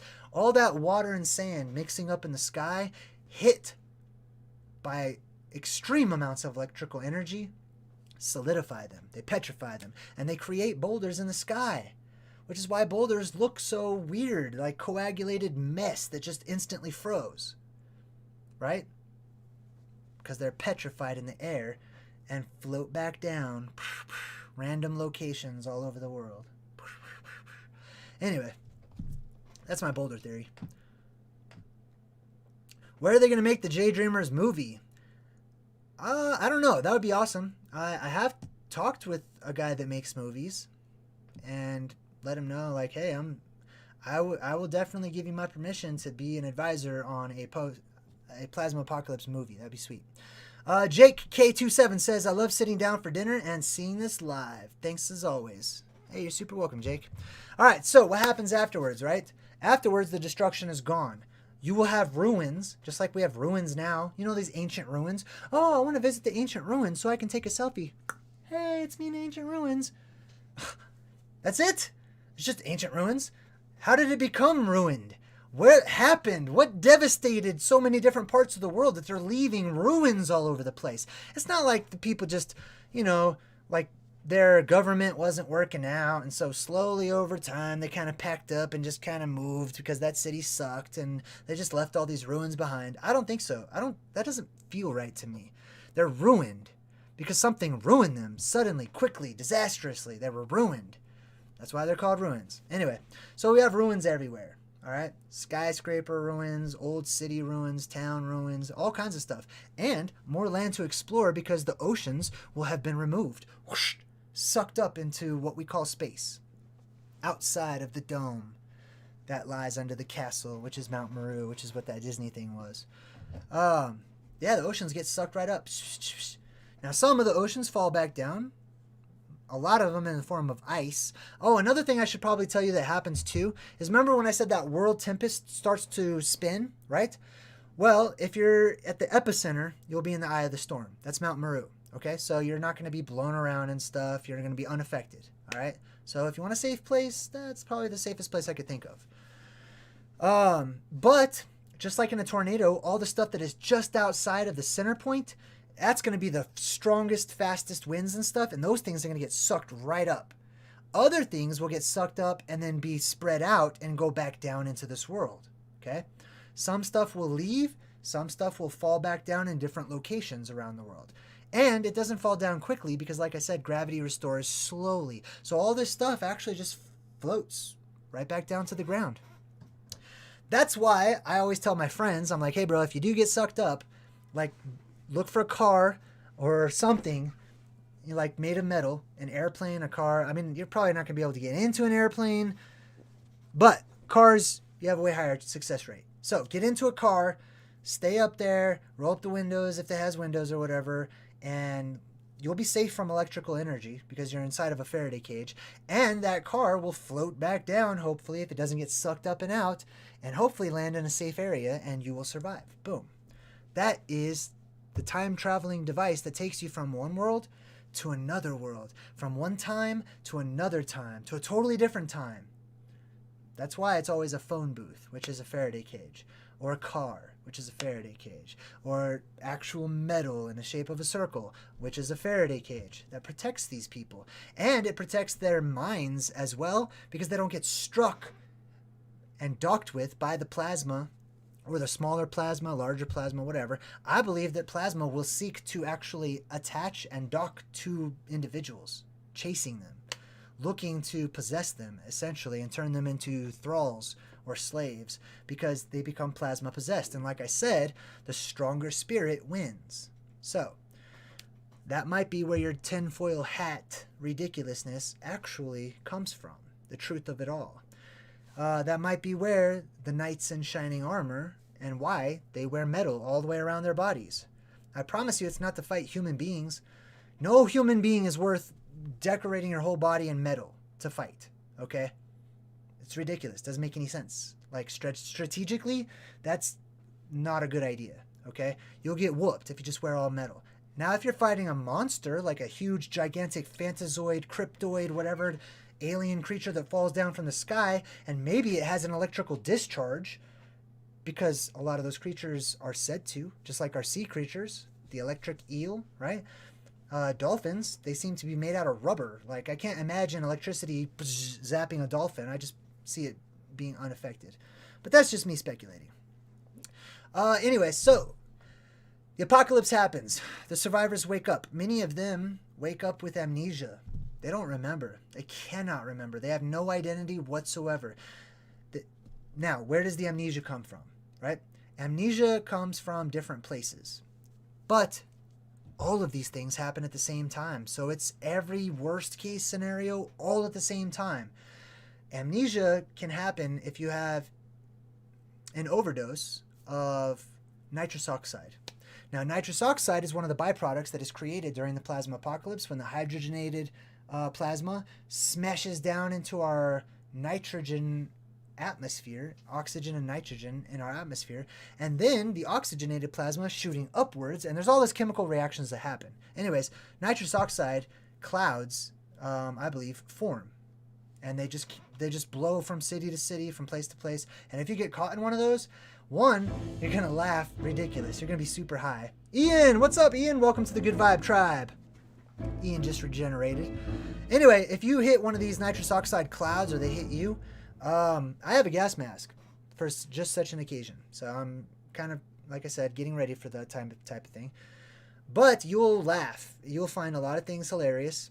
You'll be super high, basically. That's why they laugh and stuff. There's the laughing plague, right? That's what I call it.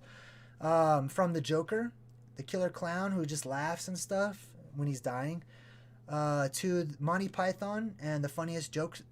Skit that he does, the funniest joke where they tell the joke and people just die laughing, to the hyenas on Who Framed Roger Rabbit, and it's like, one of these days you're gonna die laughing.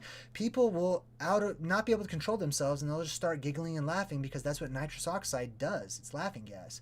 It makes people laugh. It also makes them not be able to feel things. So if they get cut or something, they won't even notice. Like, they're gonna be super high, and it's gonna act as I forgot what it's called, but it disables your sensory so that you don't feel pain. That's why you get nitrous oxide when you go to the dentist, right? So you don't feel pain. Well, these things happen not collectively, okay? Some things happen collectively. Depressurization, boom, collective. Nitrous oxide gas clouds might not be worldwide. It could be, from region to region, dependent upon the winds and stuff like that. I don't know. But those are the types of things that people can expect. Stay out of the rain. As soon as, during and after the plasma apocalypse, rain is not pure, okay? Rain is all mixed with all kinds of crap from our leftover world, okay? It's going to be acid rain or bad rain or polluted rain or whatever rain. I would say stay away from the rain, okay? Because it's mixed up in there with all kinds of brand new chemicals and weird stuff. I would leave the rain alone, at least for a while, until the world settles down. What else? The gods will be here. Hey, you can welcome their arrival, right? They're the beings that come from some other place. Many of you, will be the new gods, and I use that term loosely, right? Like a little G or a superhero or whatever. Many of you will be the new gods.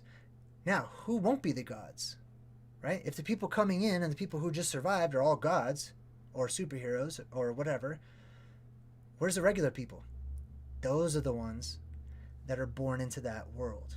They repopulate the world, and it becomes only a fraction of us who are left over with these powers. So that's the good news. You get superhero-like powers, right? Amplifying ESP, being able to read people's thoughts and their minds, Maybe not their exact words and stuff. I'm not sure how intricate it can be. But definitely picking up on like their intentions, their feelings, stuff like that. You won't be able to hide when you're nearby. Now, they did a movie about that recently as well. They've done movies about all this, okay?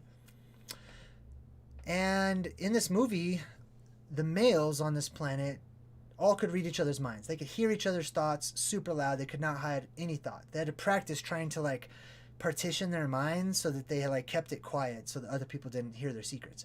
But a woman arrives and she can't hear their thoughts and stuff. It was really interesting. It was a cool movie. When do I think it will happen? Why do people always ask me that? Jesus, man, what is it? Why do people ask me that? You know what? I'm going to get over it because people will always ask me that. And I will always tell you, I don't know.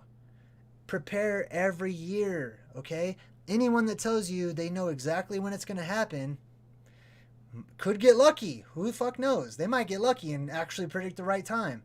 I'm not that dude. I'm the dude that prepares every year, all the time. When I go to the grocery store, I buy an extra jar of peanut butter, and then I settle that away. It doesn't matter when it's going to happen. Like, and I'm not picking on you. I'm just saying, like, there is no exact time. There is a time frame. Read the signs. Look around right now, and you'll see the signs are all around us. They're abundant. They're everywhere. The time is now. The time is getting shorter day by day. So when will it happen? Any day now. Any day now. This year, next year, a million years from now, I don't care. It's going to happen. And that's why we establish these traditions and stuff, right? So it's best, instead of knowing when it's going to happen, so we can do it all right at the last second and get ready, it's best to be prepared now. Put that oil in your lamp so that you can have light in the darkness. And I mean that internally, and I mean it physically as well. Good question, Jenny. Good question. When is it going to happen? Now, I will cut right to the chase because I want to respect your question, and I'll tell you 2024. No, I'm just kidding. That's the year that I feel if something's likely to happen. I see a lot of signs and that point in the direction of 2024. Now, will it? I don't know. Are people still going to quote me anyways and say, JayDreamerZ said the world's going to end in 2024? Yes, they are, because yes, they do, and yes, they always have been. But whatever, they're not listening. They don't actually watch. They just glean and they pick up things that they want to hear. So, anyway, I don't know when the stupid world's going to end. But I know I welcome it. I know I can't wait.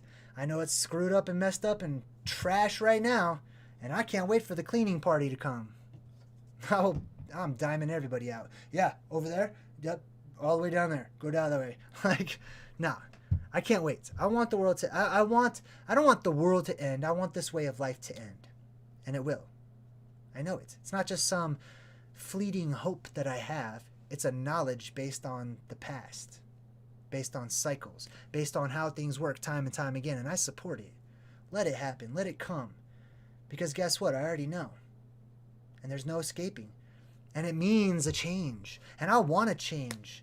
And I desire a change. Not just a change in the world, but inside of me, man. I want something worth living for. The only thing that's worth living for is life, in my opinion. We live to live.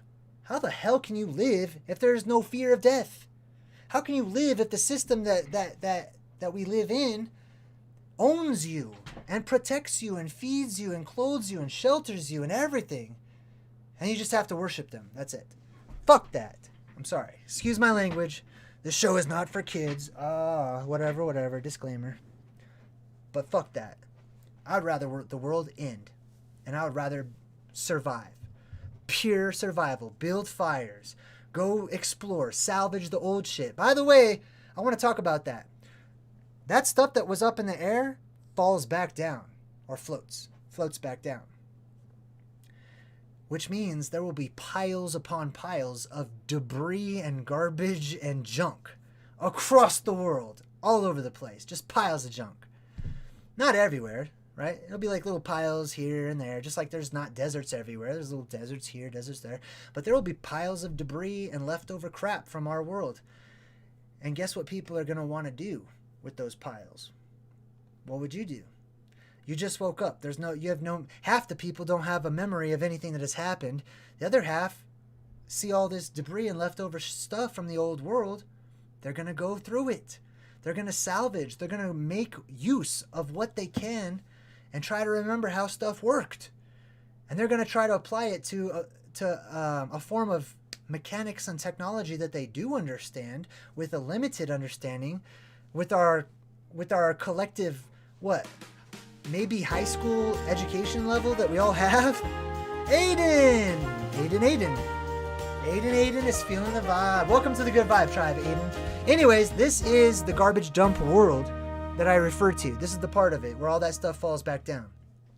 Or if you saw Thor Ragnarok, where he goes to that planet where it's all just trash coming down all the time, that's what that's showing you, okay? People will go on quests to look for ancient artifacts from the time of the gods, which you now live in, by the way.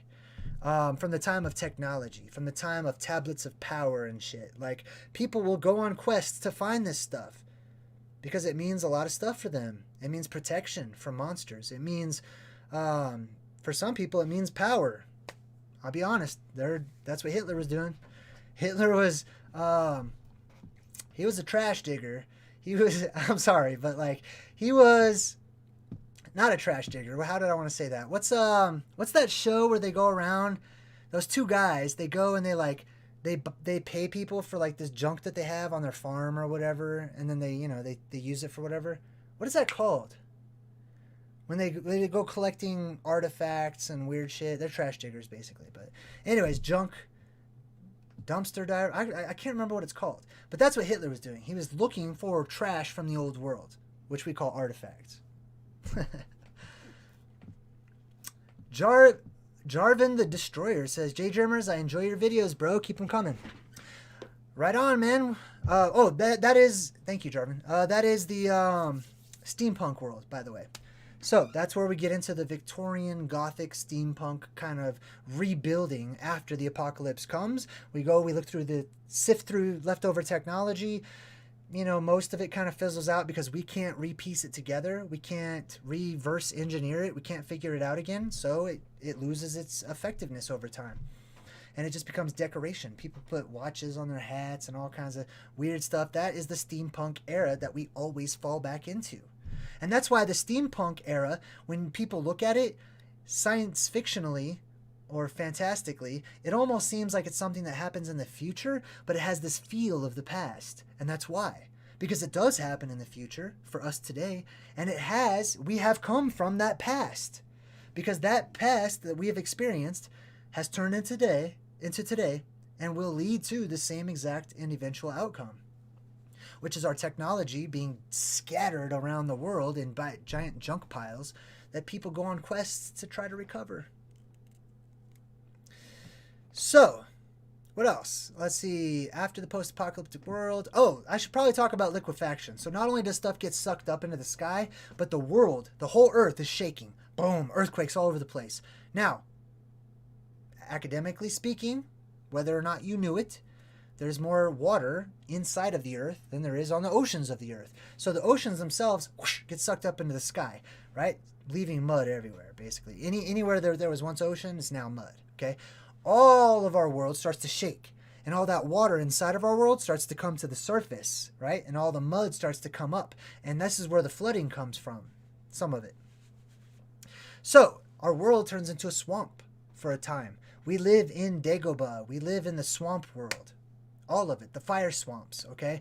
The fire swamp with giant rodents or monsters or whatever you want to call them, phantazoids, with spurts of fire, right? There's going to be gases escaping up from the ground of our world in a highly electromagnetic and energetically amplified atmosphere. Poof, you get spurts of fire. Boom.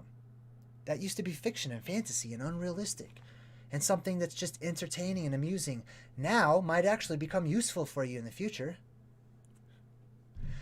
What else? So the swampy world, don't sink into the earth, okay? It's going to be easy to sink. If the earth is shaking and you're heavy and there's loose ground or mud underneath you or whatever, you'll go down. You'll sink down into the ground, and when it stops shaking, it re-solidifies. It doesn't just stay mud and you can crawl out. It just, boom, crushes you, basically. So, I am looking into getting one of those inflatable life rafts, like Indiana Jones style, right? Just pull the thing. But I would highly recommend having something around if, you know, if this is something that you're worried about, so that you can float. So you don't want to float up into the sky, and if you do, you want to be protected, right? You can just be protected. You don't want to sink down into the ground during worldwide earthquakes and mud floods and stuff like that everywhere. So you need to have something to hold on to, something that will keep you afloat. So all of that has happened. The world is a swampy, trashy mess full of superheroes that decide where the future will go, who trudge out to reestablish the world. I hope you make it a good one. I'm going to try. Oh, pickers. That's right. Junk pickers. What was it called? Something pickers. Yeah, you're totally right. Thank you. All right. Anything else? I'm going to open it up to questions. Actually, let's do this. Let's take a quick break, okay? Because I don't want to just end the video. I feel like we've got good momentum going. I would like to ask everyone out there to think of a question for me, okay? Not that I have all the answers or anything, but it's my video. Think of a question, okay? Related to the plasma apocalypse. Don't ask me about Trump and weird, dumb corona shit. Ask me about plasma apocalypse stuff, all right? Or at least try to make it relevant and related so that I can build a bridge in my mind so that I won't feel so and yucky about it. Anyways, think of a question. We'll take like a 5-10 minute break or something, come back, and we'll do a question and answer session. Now, if you're new to the concept of the plasma apocalypse, which is just what I call it, it doesn't matter what the name of it is. It does matter that it has a name. It does matter that it is named and known instead of unspoken and unthought about. Give it a name, man. I don't care what you name it, but name it something. You can name it the EMPCOE. You can name it the plasma apocalypse or the plasma apocalypse cycle or the pack. You can name it the reset. You can name it the electromagnetic change. You can, whatever, I don't care. Call it something though, please. Just don't fight about what you call it. All right, think of some questions. I'll be happy to answer them when I get back after a short little brief intermission. All right, we'll be back in a bit.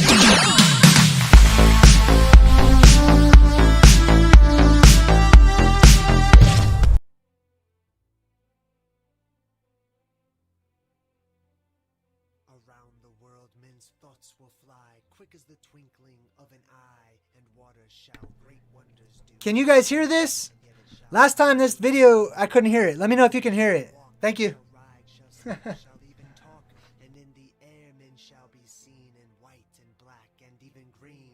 For in those wondrous far-off days, the women shall adopt a craze to dress like men in trousers wear, and to cut off their locks of hair. They'll ride astride with brazen brow as witches do. On broomsticks now there'll be a sign for all to see. Be sure that it will certain be. Then love shall die and marriage cease, and nations wane and babes decrease, as wives shall fondle cats and dogs, and men live much the same as hogs. Pictures alive with movements free, boats like fishes beneath the sea. When men like birds shall scour the sky, now you can. I turned it up. The world Okay, deep drenched in blood shall die. I'll be back.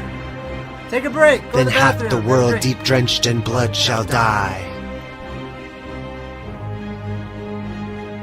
For those who live this century through, in fear and trembling this shall do. Flee to the mountains and the dens, to bog and forest and wild fens. For storm will rage and oceans roar, when Gabriel stands on sea and shore. And as he blows his wondrous horn, old worlds die and new be born. Fiery dragon will cross the sky 6 times before this earth shall die. Mankind will tremble and frightened be, for the 6 heralds in this prophecy. For 7 days and 7 nights, man will watch this awesome sight. The tides will rise beyond their ken to bite away the shores, and then the mountains will begin to roar, and earthquakes split the plain to shore, and flooding waters rushing in will flood the lands with such a din that mankind cowers in muddy fen and snarls about his fellow men. And when the dragon's tail is gone, man forgets and smiles and carries on to apply himself too late, for mankind has earned deserved fate. His masked smile, his false grandeur will serve the gods, their anger stir, and they will send the dragon back to light the sky. His tail will crack upon the earth and rend the earth, and man shall flee king, lord, and serf. And men will die of thirst before the oceans rise to mount the shore, and lands will crack and rend anew. You think it's strange, it will come true. And in some far off distant land, some men, oh such a tiny band, will have to leave their solid mount and span the earth, those few to count. And those surviving this will then begin the human race again. But not on land already there, but on ocean beds stark, dry, and bare. Not every soul on earth will die as the dragon's tail goes sweeping by. Not every land on earth will sink, but these will wallow in stench and stink of rotting bodies of beast and man, of vegetation crisped on land. And those that live will ever fear the dragon's tail for many years. But time erases memory.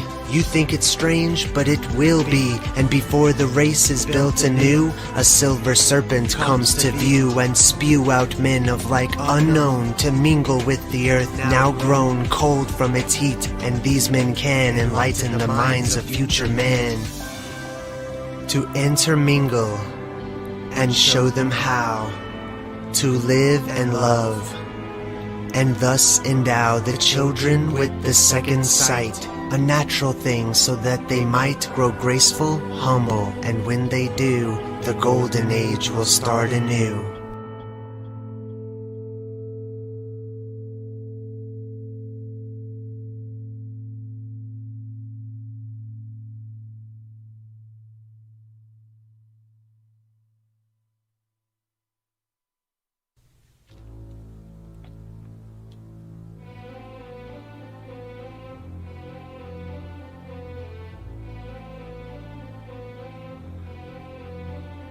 Around the world men's thoughts will fly, quick as the twinkling of an eye, and water shall great wonders do. How strange, and yet it shall come true. Beneath the water men shall walk, shall ride, shall sleep, shall even talk, and in the air men shall be seen in white and black and even green. For in those wondrous far-off days the Mike.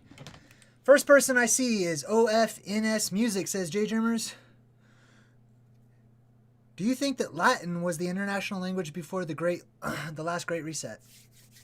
Maybe they'll try to abolish English next reset so people won't figure out what happened. No, I don't. I think Latin is one of the older languages, absolutely. There's many. But the original language, the worldwide language, and the language which is to be restored to us one day is telepathy. That's the original language, okay? Language in and of itself is just guttural utterances that are attached to images that we have, okay? Why not just share those images or those feelings or those other things directly with other people, right? Like just put your hand on them. Sometimes you don't need to, and just share, like the Vulcan mind meld thing, you know? That to me is the original language that we all once had. All right, so if you're just joining us, I'm JayDreamerZ. This is my channel. In case you couldn't tell, I'm slowly working on moving over to my www.JayDreamerZ website because it's freaking better. It's sweet. I'm sorry. It's like, it's better than all the other ones. I love it. It's great. It's mine. It's my home. So I'm going to go home pretty soon. I'm working on trying to figure out how to live stream. I had it working for a little bit, but I've been kind of testing stuff. Today it wasn't working. So if you could click on the live stream tab on my website, it's not going to pull this up, unfortunately. But in the future, it totally will. All right, so we're doing a question and answers session about the apocalypse. Any of them. Any apocalyptic scenario you can think of. You can ask me about any of them. And I will tell you my thoughts on how I believe it applies realistically in our near future.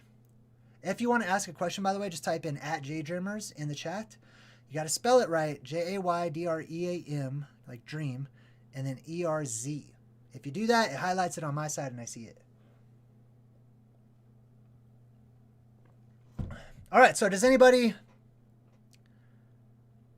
Oh my God, right? Does anybody have a question? Let's go ahead and kick things off, or a comment, whatever you'd like. Just type in @JayDreamerZ. I'll go ahead and read it. live on the air and answer it as well. I also want to give a huge shout out to the Good Vibe Tribe. That's the name of all of my channel members, all of my supporters. I don't have a lot of rewards to give to people or whatever, because I feel like the value is in my presentation and my content itself. So I don't have a lot of extra rewards. Plus, my time is very limited lately. I am going through some personal stuff. I lost my son. My son was taken because of my book, because I had taught my son the concepts in my book, and I taught him that I believe in those. That's what I look into. That's how I see things, and that's my perspective, and many other people's as well. But that got out, and that was declared erroneously to be a danger to my son, a mental danger. So for a couple months, my son is not with me, and I did get to see him last week during a visitation thing, which sucks, but hey, I'm glad I got to see him. So I'm going through a lot of stuff, repercussions of my book and website and stuff that I've made. And that's okay. I'm going to trudge on. I'm going to keep on doing what I love to do while seeking after those who I love to love. All right, jumping in the chat. We've got White Knight who says, JayDreamerZ, do you concur that the Grand Canyon was created by the last plasma reset? I do concur that it was created by a plasma reset, but I don't know if it was the last one. But yes, when I went to the Grand Canyon, which you saw some video snips of there in the background, I also went to the Petrified Forest, and I also went to Meteor Crater, and I did videos there. The Grand Canyon, you could tell, is just electricity. Drug along the ground. And possibly also the ground itself, you know, cracking open or whatever. But definitely not made and carved out by a little river over time, making step walls. And nah, I don't think so. All right, we got Russell Red. It says, JayDreamerZ, any thoughts on the crater Earth theory? I do like the crater Earth theory, actually, and I believe that there's truth to that. What he's talking about, I believe, I could be wrong, is the idea that our whole Earth, our whole reality, is more like living inside of a crater of some larger object. I believe that there is truth to that. What is around our world? I'm not totally sure, but I have some ideas. And if you've been watching the videos, you'll see some examples of the ideas too. Bestoic Primer says, JayDreamerZ, hey, where did you hear about ocean mud and underwater coming to surface? Oh, that's just, that's liquefaction, right? So if we have ocean mud and the water that's underground, just do a quick like YouTube video search and type in liquefaction. Just type that in, or I mean, that's what I typed in. And when you see that, you'll see that today you can see this in effect in different parts of our world. When we have earthquakes, the water rises up to the surface, right? Starts sloshing around and stuff. And there's also videos where it shows you if you have a building that's on loose soil and it starts to shake like that and all that mud comes up to the surface, the building will start to sink and topple over. So I came across that in much of my research, usually most of it right about the time when I was looking into worldwide earthquakes, because I was studying biblical prophecy, and the Bible says that the whole world will shake. So I started looking into, liquefaction and what happens if the world shakes all at the same time, right? There's many things that happen, but the muddying and creating of swamps and stuff in our world is just one of them. All right, we got the Galapagos, says JayDreamerZ, do you think living near the coasts means my odds are low at surviving the plasma apocalypse? No, I don't, okay? I think that it creates a whole new world of dangers for you, but it's just different dangers than those who live in the mountains or those who live in the valleys. We all have our dangers. Now, if you're worried about the ocean, remember this. There will come a time when the oceans literally just float up into the sky, okay? If it was me and the ocean is just passing me by, floating up in the sky, I'm not worried about it. If it's a big old tidal wave rushing at me and there's still gravity and stuff, then yes, you've got something to worry about. So, Basil Smith says, JayDreamerZ, how did you become interested in the plasma apocalypse? I have always been into it. It's called apocalypticism, right? I'm an apocalyptimist, apocalyptimist, whatever you want to call it. I've always been intrigued with the world ending, because I've always learned about it through all of my studies. I've always been interested in religion, and all the religions talk about the end of the world, or some sort of end of the world phenomenon. I've always been into conspiracies and stuff, and those ultimately lead to the end of the world. Like, It's been on my mind since as far back as I can go. I just put my own label on it. I named it. I named it for myself, not for the world or anything. You can call it whatever you want to. I like to call it the Plasma Apocalypse, or when I write it, the PAC, P-A-C, Plasma Apocalypse Cycle. I highly recommend checking out this movie too. This is a scene in this movie unrelated to everything else that happens in the movie. This is a dream this guy's having. But he just goes downstairs and all his furniture just floats up into the sky, or to the, in the air, and he like can't breathe. That's what happens when you have worldwide rapid depressurization. It's hard to breathe for a time. All right, I'm trying to catch up in the chat. Josh says, it seems like the Freemasons or whatever took over after the last reset destroyed our real history and so-called wars, then made up their own narrative to maintain control. All right, let's stop right there, Josh. I respect your views on whatever they may be about Freemasons, okay? However, I want to puke at how often I hear people blame Freemasons for shit just because they're fucking Freemasons. So what? You know what I mean? I'm not saying it's you, Josh. I'm just saying, God, I'm so tired of hearing people just blame the bad guy or whatever when they don't even know shit about the bad guy. You know what I mean? Like yes, people study and they learn that, they're the Freemasons, some of them, this branch over here has this crazy thing that they do, and they do this and they do that. That does not speak for all of the Freemasons, okay? Let me tell you what Freemasons are. And I'm not talking to Josh anymore. I'm just talking to everybody. Because I'm tired of it. I'm tired of people blaming somebody. Man, we need to blame ourselves. Take accountability and ownership collectively. And stop trying to blame somebody just to have someone to blame so we can continue to be living as indentured servants. Screw that. Stop blaming people. I'm just saying.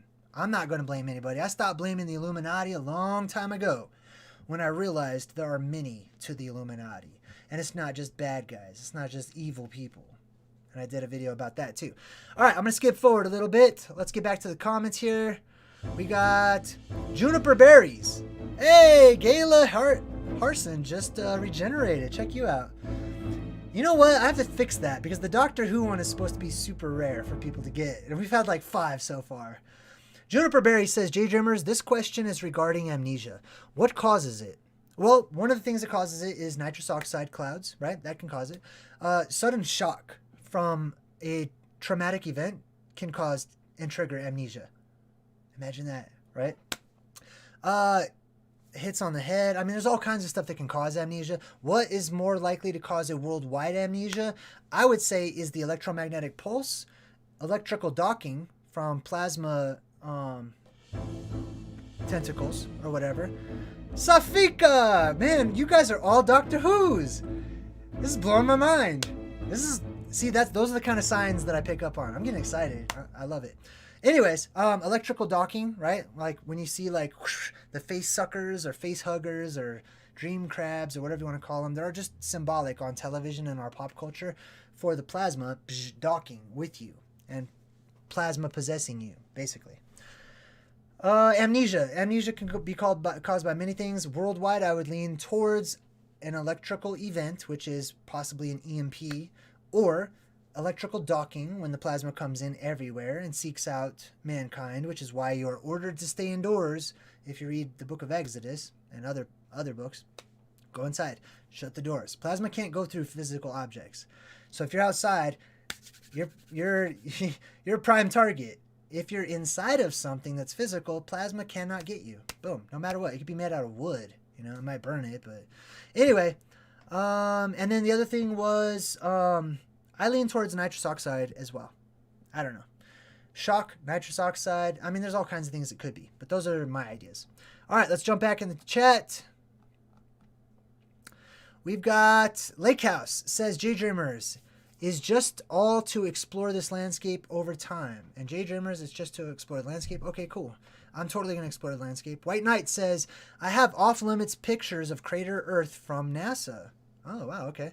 Well, I wonder if NASA can't actually get out of our world, then how do they have a picture of the rest of it? You know what I mean? I mean, I don't think they can escape the Earth. They say they can't escape the Earth. All the conspiracy people say they've never left the Earth. it kind of seems like NASA can't leave this world. So my question would be, how do you get a picture of anything outside of the world or bigger than this world if you're confined to this world? Unless you have left this world, taken pictures, and then come back. Or they're piecing it together through true and historic and actual accounts of people who have seen it. That's possible too. What else we got? Oh, American Pickers. That's the name of the show. That's what Hitler was. He's fucking American Picker. He's looking for artifacts and shit. Like, he's just going through trash, just ancient trash, just trying to find the important trash. He's a picker. That's what he is. What else? The Truth Spreader 101 says the show is called... Oh, I already read that. What else we got? Russell Red says, JayDreamerZ, how long do you think... Oh, you know what? It's because I was listening to Russian vids. Okay, I don't listen to a lot of YouTube lately, but Russian vids was on this one dude's channel the other day, and I like the dude. He's got so much passion and stuff, and he's a good talker and stuff. However, man, he started getting into like blaming the Masons and stuff like that. And anytime people start blaming, like, oh, well, I hate the Jews. Well, so it's the Jews' fault. Well, I hate the Masons. So it's the Masons' fault. Well, they're all Jews and Masons. Well, what about black people? Well, what about the white man? Well, what about this and that? It's like, man, fuck all you.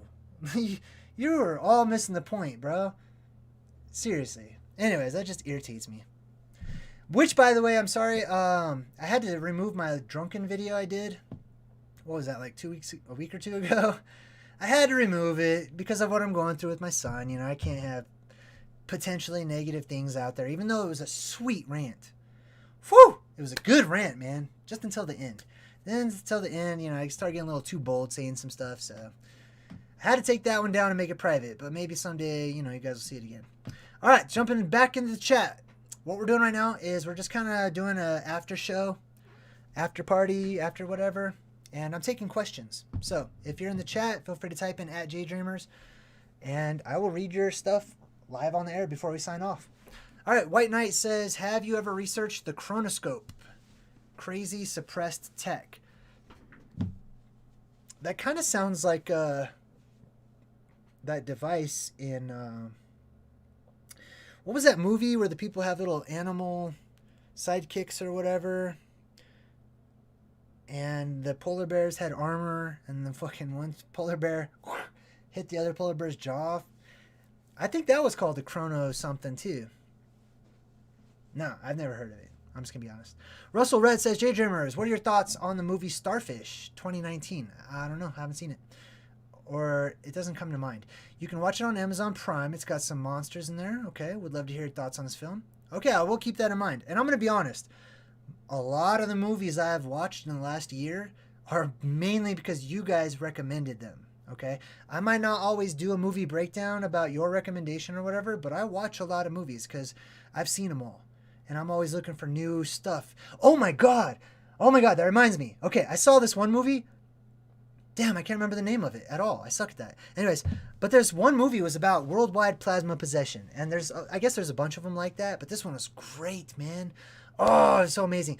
Just certain people just heard this frequency and started going nuts. And started killing people, and it was all justified in their minds. It was insane. Our Ancient Future says, JayDreamerZ, what are your thoughts on the slow increase of alien-type stories circulating the MSM? I don't know what MSM stands for, but I can tell you, I believe that the reason that certain truths are coming to the surface is because, one, they cannot be contained, or can only be contained for so long, right? As the population increases, knowledge increases. And so you can't suppress that knowledge for so long when you have access to so much information. But two is that it is us releasing the information. We are giving ourselves permission to remember.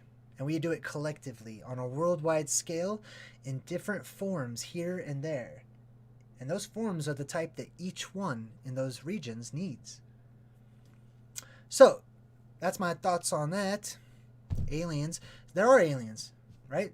I mean, not just aliens like, oh, you know, anyone outside of America is an alien. Anyone outside of this world is an alien. Anyone from within the world is an alien.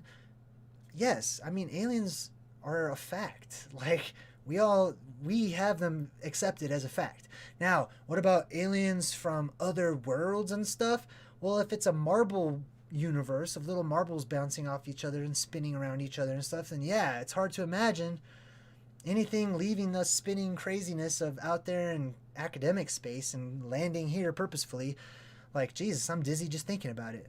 But if nothing is spinning out there, and if it's all essentially solid or structured and stays put while at the same time flowing, if you can comprehend that, then yeah, I could totally see that, especially if the sky to our world is just a big blanket and all you have to do is uncover it and the aliens can come in and we can leave and we can go be aliens somewhere else.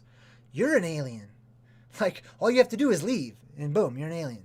So it's just your comfort zone, you know what I mean? So our comfort zone is coming down. Like, everything's acceptable. So hey, if we could talk about all the weird shit that happens in our world today, excuse my French, or excusez-moi, if we could talk about all that stuff openly on television shows and our TVs and blogs and movies and news and newspapers and everywhere, all the strange and morbid and gross stuff, then guess what? We could talk about aliens too, because it'll be thrown right in with all that weird stuff. It doesn't really matter now at this point, right? People are already finding their direction. So why hide it, right? They'll either be attracted to it and find it eventually anyway, or they won't, and they'll believe all this other cotton candy garbage that's circulating in the world today. MSM is mainstream media. Okay, cool. Thank you. Why doesn't it just MM? Mainstream is one word. Because then it would be MM, and it looked too much like the Illuminati 33, right? I'm just kidding. White Knight says, JayDreamerZ, are the Titans in rock that we see today the generations that were born right after the plasma reset? Okay, so let's talk about the Titans in the rock. First and foremost, let me just put it out there, and this is not talking to that person, this is just to everybody. Not all the mountains are Titans. Not every hill is a dead giant. You know what I mean? Like, some are, I'm sure. I'm convinced some are, okay? But not all of them. So just be careful. You know, bungee cord down the rabbit hole so you can come back and then go back. You know what I mean? Like, get closer every time. But don't just free dive down the rabbit hole, because then people just start thinking one thing is everything and that's it. And then they become blind again. But anyway, yes, Titans in rock that we see that were born right after the plasma event. So basically, here's what happens with the Titans. We don't have Titans in our world today. We're tiny. We're shrunken down. All that pressure and gravity and stuff has shrunk us and shrunk us and shrunk us and shrunk us, and it's diminished our lifespans. Okay, so we're not supposed to be living to be 100, which is not even what we're hoping for these days. We're not supposed to live to see that young of an age. We're supposed to live well beyond that. We're not supposed to be going into puberty this early. We're supposed to go into puberty far later in life. The body is not supposed to be breaking down so soon. It breaks down over a long period of time. But we have become accustomed to this. We accept the reality with which we are presented. And this is your reality. You get 100 years or less. We write songs about it. We glorify in it. Yeah, we only live this long. You only live once. It's just a little life. Make the best of it. No, man. Yes, I accept that's the world that we live in today, but that doesn't sound right at all. I don't want that. I want immortality back. I want to live a while. I want to be young still, right? I feel like even if I were to get to be 80 years old or something in current circumstances today and become an old man, I would still not feel like one. Or I would start to regress and feel more like a toddler or something because of something wrong with my mind and things are getting worse. But that's not right, man. Anyways, I'm digressing. Let's jump back in the chat. Russell Red says, The Signal is the name of the movie you're trying to think of. You're totally right. Yes, thank you. Cheers, Russell.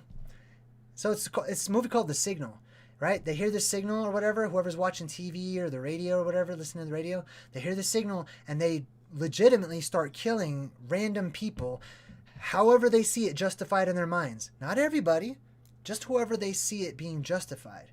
So somebody could cut them off and boom, oh, they need to die. You know what I mean? The whole world just starts turning into a bunch of murderers and stuff. And the interesting part is I love that they did this.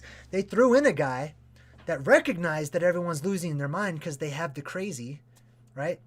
But he actually has it too. He just doesn't recognize it. He just sees that they all have it. They all have it. But he starts getting all paranoid and he hypes himself up. And next thing you know, this chick that's driving the car and just rescued him, he starts blaming her, even though she's the actual only unaffected normal person in the movie for the most part, right? And he starts yelling at her and she's like, what are you talking about? You know, like, I'm normal, I'm calm, listen to yourself. And he just like, pow! It just hits her like instantly, just starts hitting her. He just loses his mind. He loses control. He succumbs to a more powerful energy. This is in the movie, but this represents something in real life.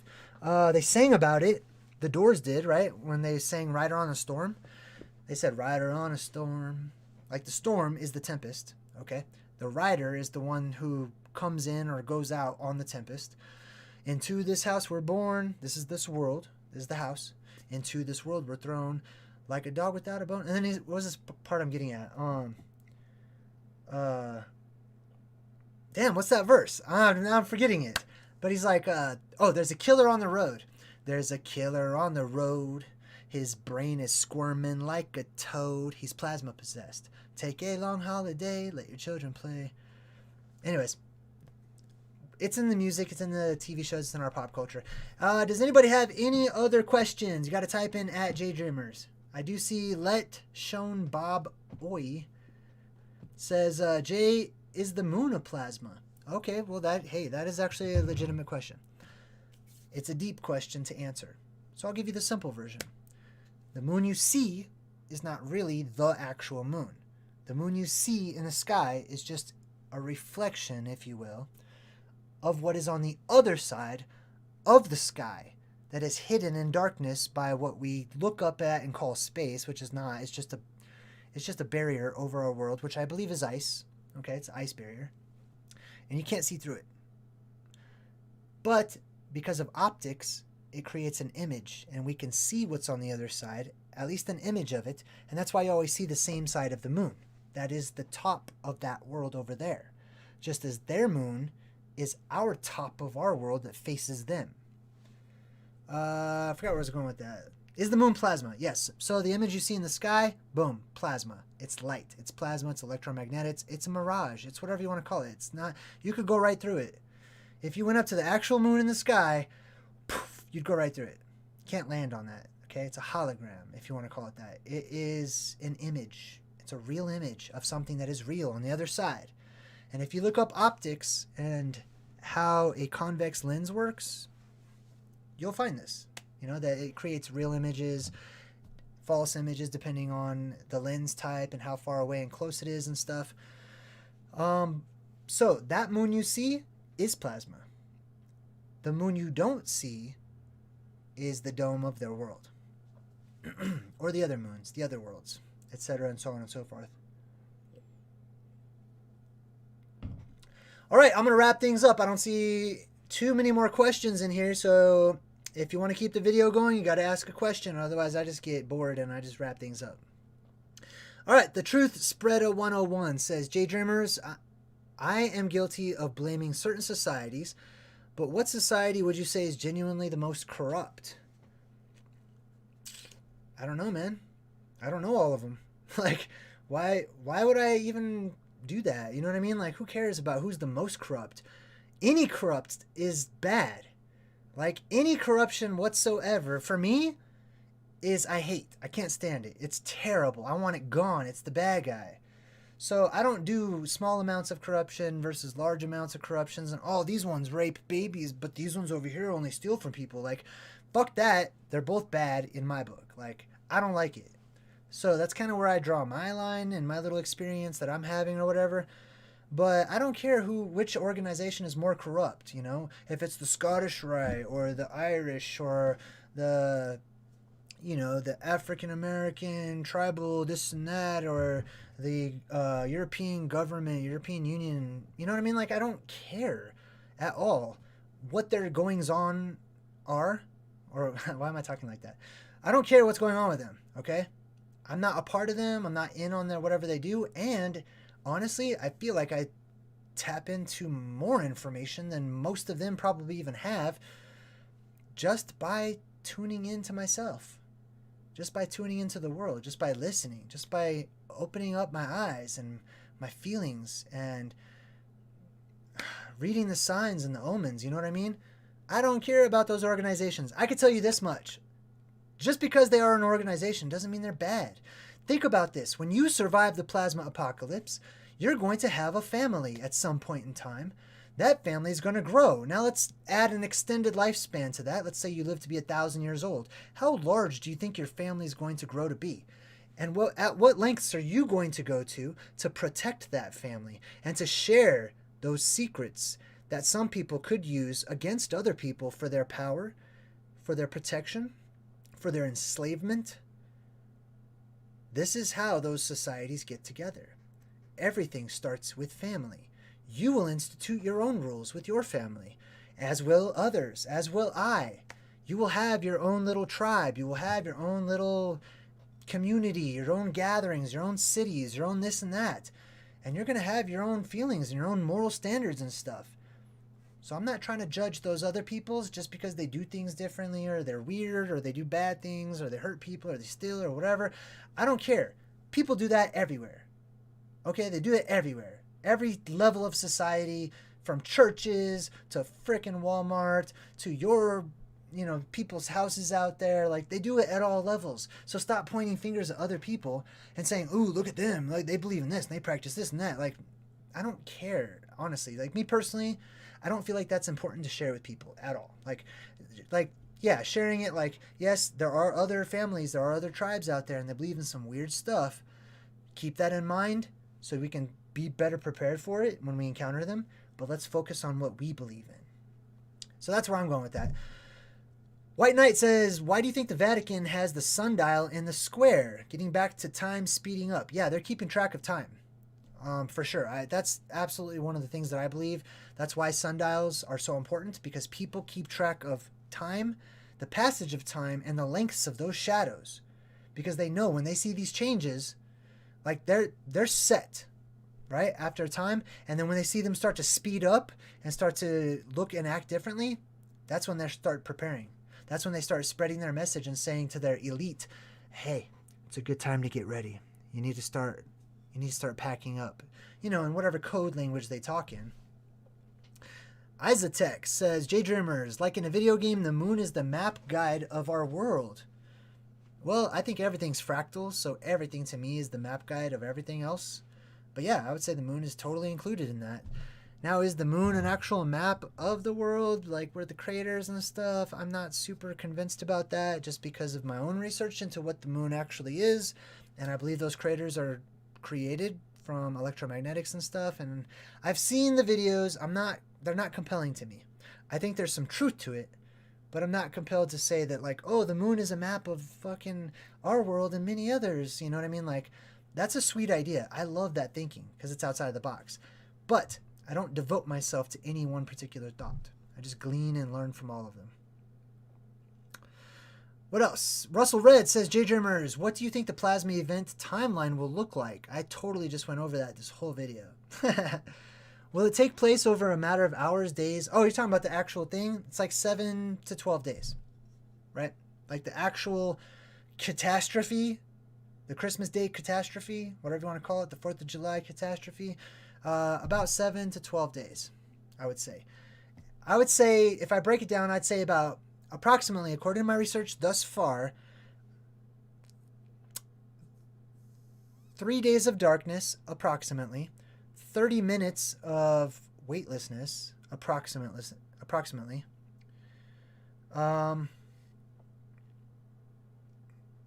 and about a week of lightning storms, approximately. The light begins to restore after about 3 days.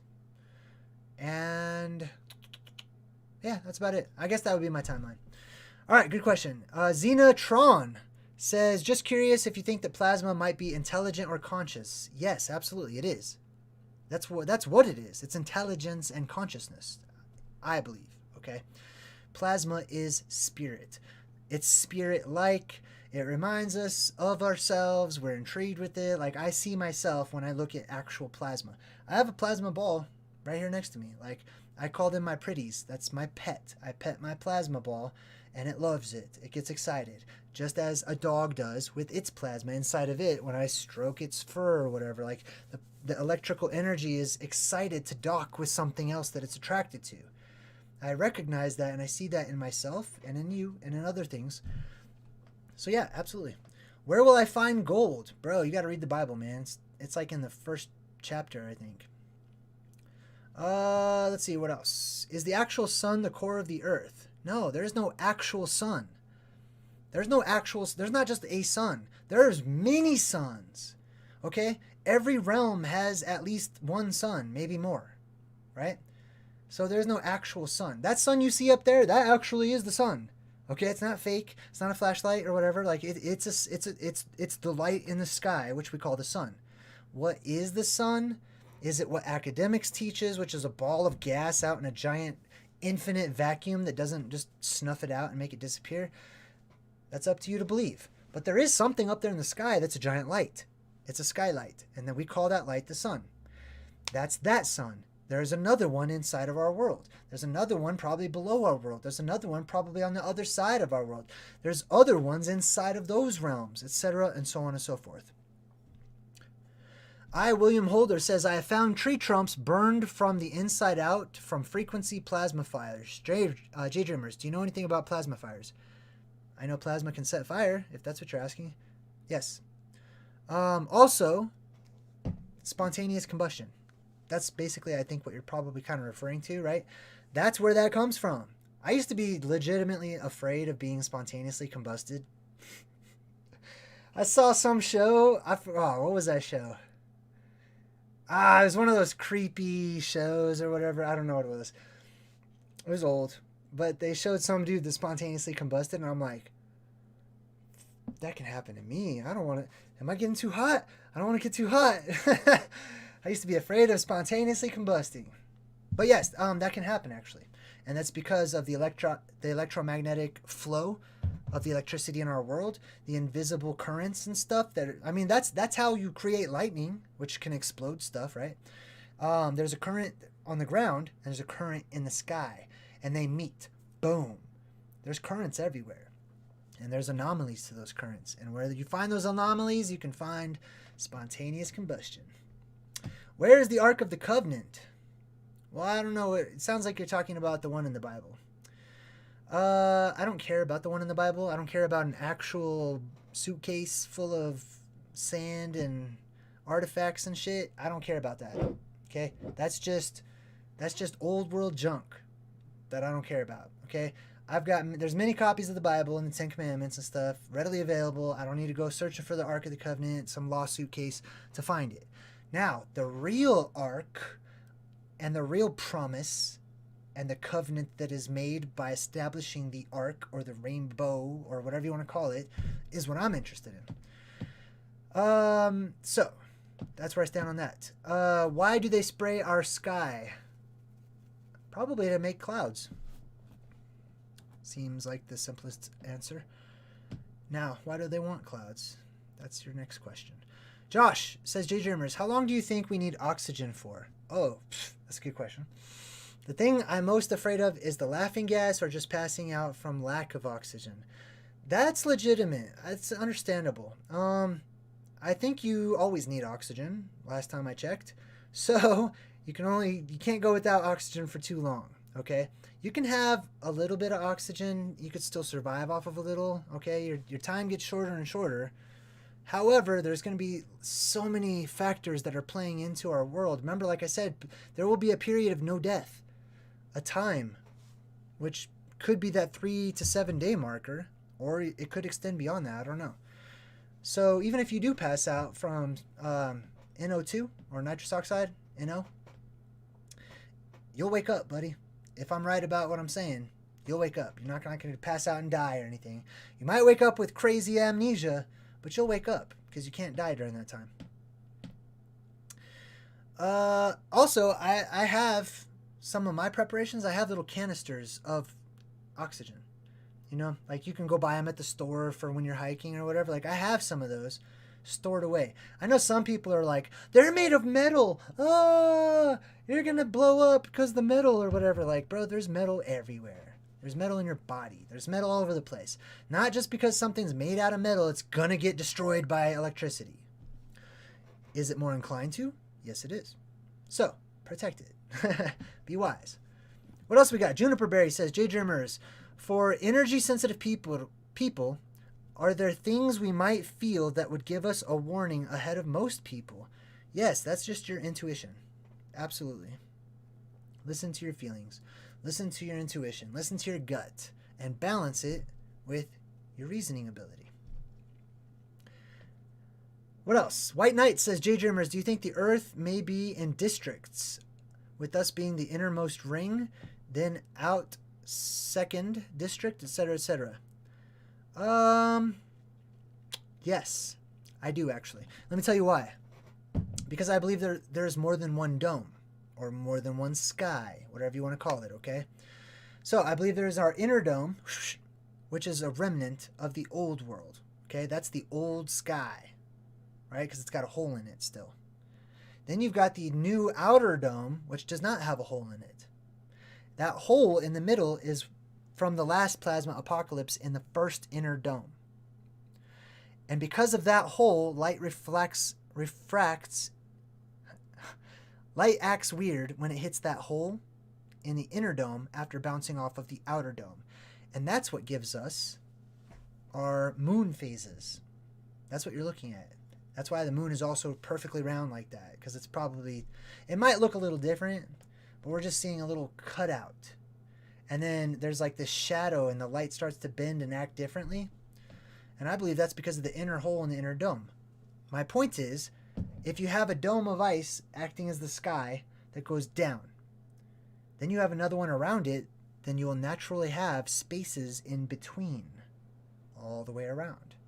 You'll have a ring world on the outside, and then you'll have the target or the bullseye world on the inside. So I could totally see that, absolutely. And lands beyond. I'm all for lands beyond too. All right, we're gonna do 3 more at JayDreamerZ, and then we're gonna wrap things up for tonight. I've had a blast. I thank you all for visiting. I thank you so much for your support, especially while I've been trying to get my son back and, you know, going through my custody hearing battle or whatever. The short version, I read my son my book, showed him my YouTube channel, and the judge deemed that to be dangerous to my 6-year-old, to teach him my beliefs and my perspectives and stuff as his father. So I'm currently fighting that and trying to comply with the current situation until I get my son back. I love all of your support. I do. Not just from my personal stuff about what I'm going through with my son and everything, but just in general, all of your support. You guys share my videos, you talk about my content and stuff, you buy my books, people are visiting my website and stuff, and, you know, it's an honor. It makes me feel proud to do what I do. So let's take a few more questions or at JayDreamerZ, and then we're going to wrap things up until next time. Jarvin the Destroyer says, JayDreamerZ, are monsters from old stories still here, or did they die off like giants did? Good question. So that's the Phantazoid monsters, right? I have a great video about the Phantazoids. I've got a few of them. My favorite one is called Space Whales. Space Whales, and I forgot what the rest of it was, but it was about space whales. I love it. Man, this video might not last. I don't know. YouTube keeps telling me there's all kinds of copyright issues. I don't care at this particular point in time, but whatever. At least you guys get to watch it. Hey! Has no boundary. That's tight. Hey, thanks, White Knight. I appreciate you, man. He says, keep doing what you do, bro. Everything will work out fine. Love is the greatest power in the universe. Boom. I totally agree with you. Thanks for the donation. So, are monsters of old still here? Or did they die off? I think some are still here. Obviously, we've got Bigfoot, right? Roaming around. He's just a bipedal phantazoid who's lived a very long time, either from the inner earth, where you can live for a long time, or outside in the heavens or space, where you can also live for a long time. So he's one, right? He's smart, and he stays away from all of us children, these little insects on the top. We're kids, man. We don't know much. Come on. We don't know much at all. Even in passing on what we think we know, it loses meaning over a couple of generations. People get it all mixed up. Anyway, So you got him, the Loch Ness Monster, like there's instances, but they're few and far between. So if there are monsters still left, there's few of them, right? They're just strict survival mode. They have learned to stay out of sight. They've learned to hide, etc. And there's some around. Some you eat and call seafood because it shrank. Shrank down in the ocean and now you just call it seafood. Crabs, lobsters, you know what I mean? Like electrical eels like that. To me, that's Phanazoids that just shrank over time and they just stay in the ocean. But whatever. All right. West Son says, JayDreamerZ, will the giants like Attack and Titan come back to Earth? Good question. Here's the short version. Since we're wrapping things up. Nah, that's not respectful. I'm not going to give you the short version. Let me give you the long version. You survived the plasma apocalypse. You're a superhero. Remember how we talked about? You have a child. That child grows up into the new conditions in the new age. Less gravity, no pressure. Just two of the main ones.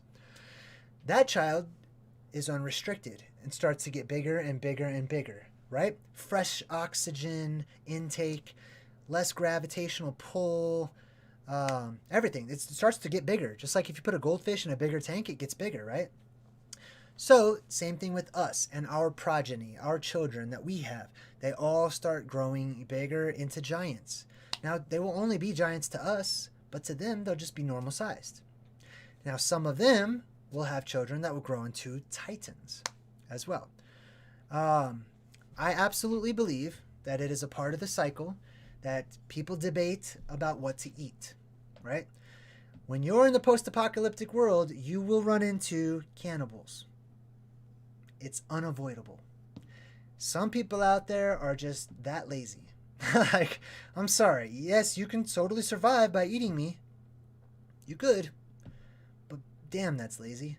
Like, come on, there's so many other things you could eat. You could eat moss instead of a person. But hey, that's up to them. And whenever you're a giant being and the pressure starts to return to this world, and you go through another apocalypse and all the other giants are sucked up or sucked down and you're one of the few remaining left, and there's all this destruction everywhere, there's no longer any vegetation to eat, there's no food anywhere, and there's all these little survivors having baby after baby, you might go that route. Somebody out there might. So yes, I think that there will be man-eating giants, just like there will be friendly giants and titans. Regal Pinguino says, JayDreamerZ, do you like fish sticks? I actually do, but only with tartar sauce. I don't like them without tartar sauce. They're just gross. Tastes like cardboard. So I guess I would say I like tartar sauce. So no, I don't like fish sticks. Let's see, whatever.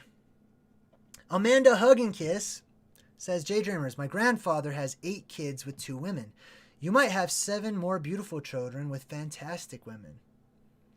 Yeah, I totally agree. Like, and that's how the cycle has gone. Hey, check you out, Marquise. Donated $5 through the super chat. Marquise says, your thoughts on the recently declassified book by the CIA called The Adam and Eve Story. It talks about every reset we've had. Marquise, I'm going to save you a lot of time, my friend, and I'm going to direct you back to my main page. Go to my videos. Search down and you'll see that I did a whole video on the Adam and Eve story. So, you can also go check out my website too. I can't remember if it's on there or not. It should be. If not, I should definitely include it. But yes, you make a good point. And you know what else is really interesting about the Adam and Eve story, right? That the book that he's talking about. It says that where I live in Colorado Springs is protected from the winds that generate during this tempest because of the Rocky Mountains being so close by. And I was like, damn, that's awesome. Yes, cheers to me. Kings to me. All right, well, I'm going to wrap things up now. I hate to leave. I love chatting with everybody. I love how inquisitive you all are. I just want to tell you guys it doesn't matter if you believe me. I'm not saying I'm right. I'm not saying I have the answers or anything. All I have is my perspective, what I've experienced so far, putting together puzzle pieces. I can't do it by myself, right? I can't just put all these puzzle pieces. That'll take forever. So I have stood on the shoulders of giants. So thank you to, let me just give some shout outs to many people. David Icke. A lot of people hate David Icke. I don't care. Whatever. He thinks there's reptilian lizard people. Whatever, fine. But guess what? He helped me out on my journey. So thank you, David Icke. Emmanuel Velikovsky. Thank you so much. He was a pioneer before my time, who basically got kicked out of mainstream academics and discredited after he had been one of the most popular faces in science for so long because he published a book questioning history and offering an alternative. So thank you, Emmanuel Velikovsky. Thank you, Nikola Tesla, for your research into plasma physics, or the introductions to plasma physics and electromagnetics. And thanks to Mud Fossil University, Roger, over at Mud Fossil University, opened my eyes to mud fossils and helped me to connect the dots to instant petrification. Brian Austin Lambert, 33, no longer alive, but still, he definitely helped me out to connect the plasma to the apocalypticism I had already been studying, the eschatology that I was already into, as well as, I don't know, Mia didn't really introduce me to anything, so it's just Brian, but Mia's still cool, so thank you, Mia. As far as her content, okay, I would say, I don't know them personally, but I also want to show my respect for people who passed. Who else? All my early YouTube friends, Jazz Sinclair, Conspiracy Mystic, who is still my friend, one of my top friends, not my bottom friend. Aquaman, of course. I gotta thank Aquaman. He's my buddy. He comes over. He used to do YouTube videos and stuff too. We started at the same time. And we might actually jump back into doing some together, because he comes over every Wednesday and plays video games and stuff. And we get into talking about all kinds of stuff. So we might actually do like a little chat hangout session next time he comes over. That's it. And my son, my daughter, my inspiration for continuing to learn and grow and become better. And all of you who watch and share my stuff and, put hashtags and share stuff and all that stuff. I don't do a lot of advertising, so I really appreciate it. And it means a lot to me that you find so much value in what I have to share. So thanks for the donations. Thanks for the positive comments. I hate negative comments. They're so negative. But thanks for your support. Thanks for being cool. Thanks for being who you are. And thanks for finding a spot to just not be judged and forget about the craziness of the real world for an hour or 2 or 3 sometimes, just to hang out with me and to open your mind to alternatives, to the fringe, to other topics, and for bringing the good vibes. That's my favorite part. It's my favorite part, because in this world we live in, I could care less about getting more truth and more knowledge and stuff, and I could care more about getting the love and the good vibes and developing relationships and stuff. So I love that, and I've come to know many of you, so I just want to say thank you. I appreciate you guys. I'm drawing it out. I'm going to go ahead and take off. I love you, and I'll see you next time. Until then, I'm JayDreamerZ saying good vibes and goodbye.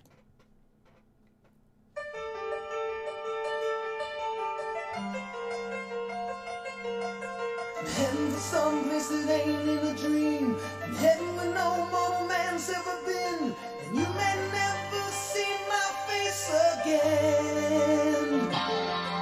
The eyes of a fool and a heart full of fire. I'm climbing a mountain that keeps getting higher. I'm playing a game where no one's supposed to win. On my way, where I want to be. Got to stay. Oh yeah.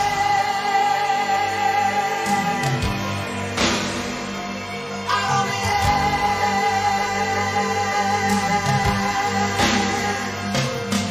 I'm betting all on the roll of the dice. I'm up in the news for the rest of my life. I'm chasing the dragon, and I'm gonna ride him down.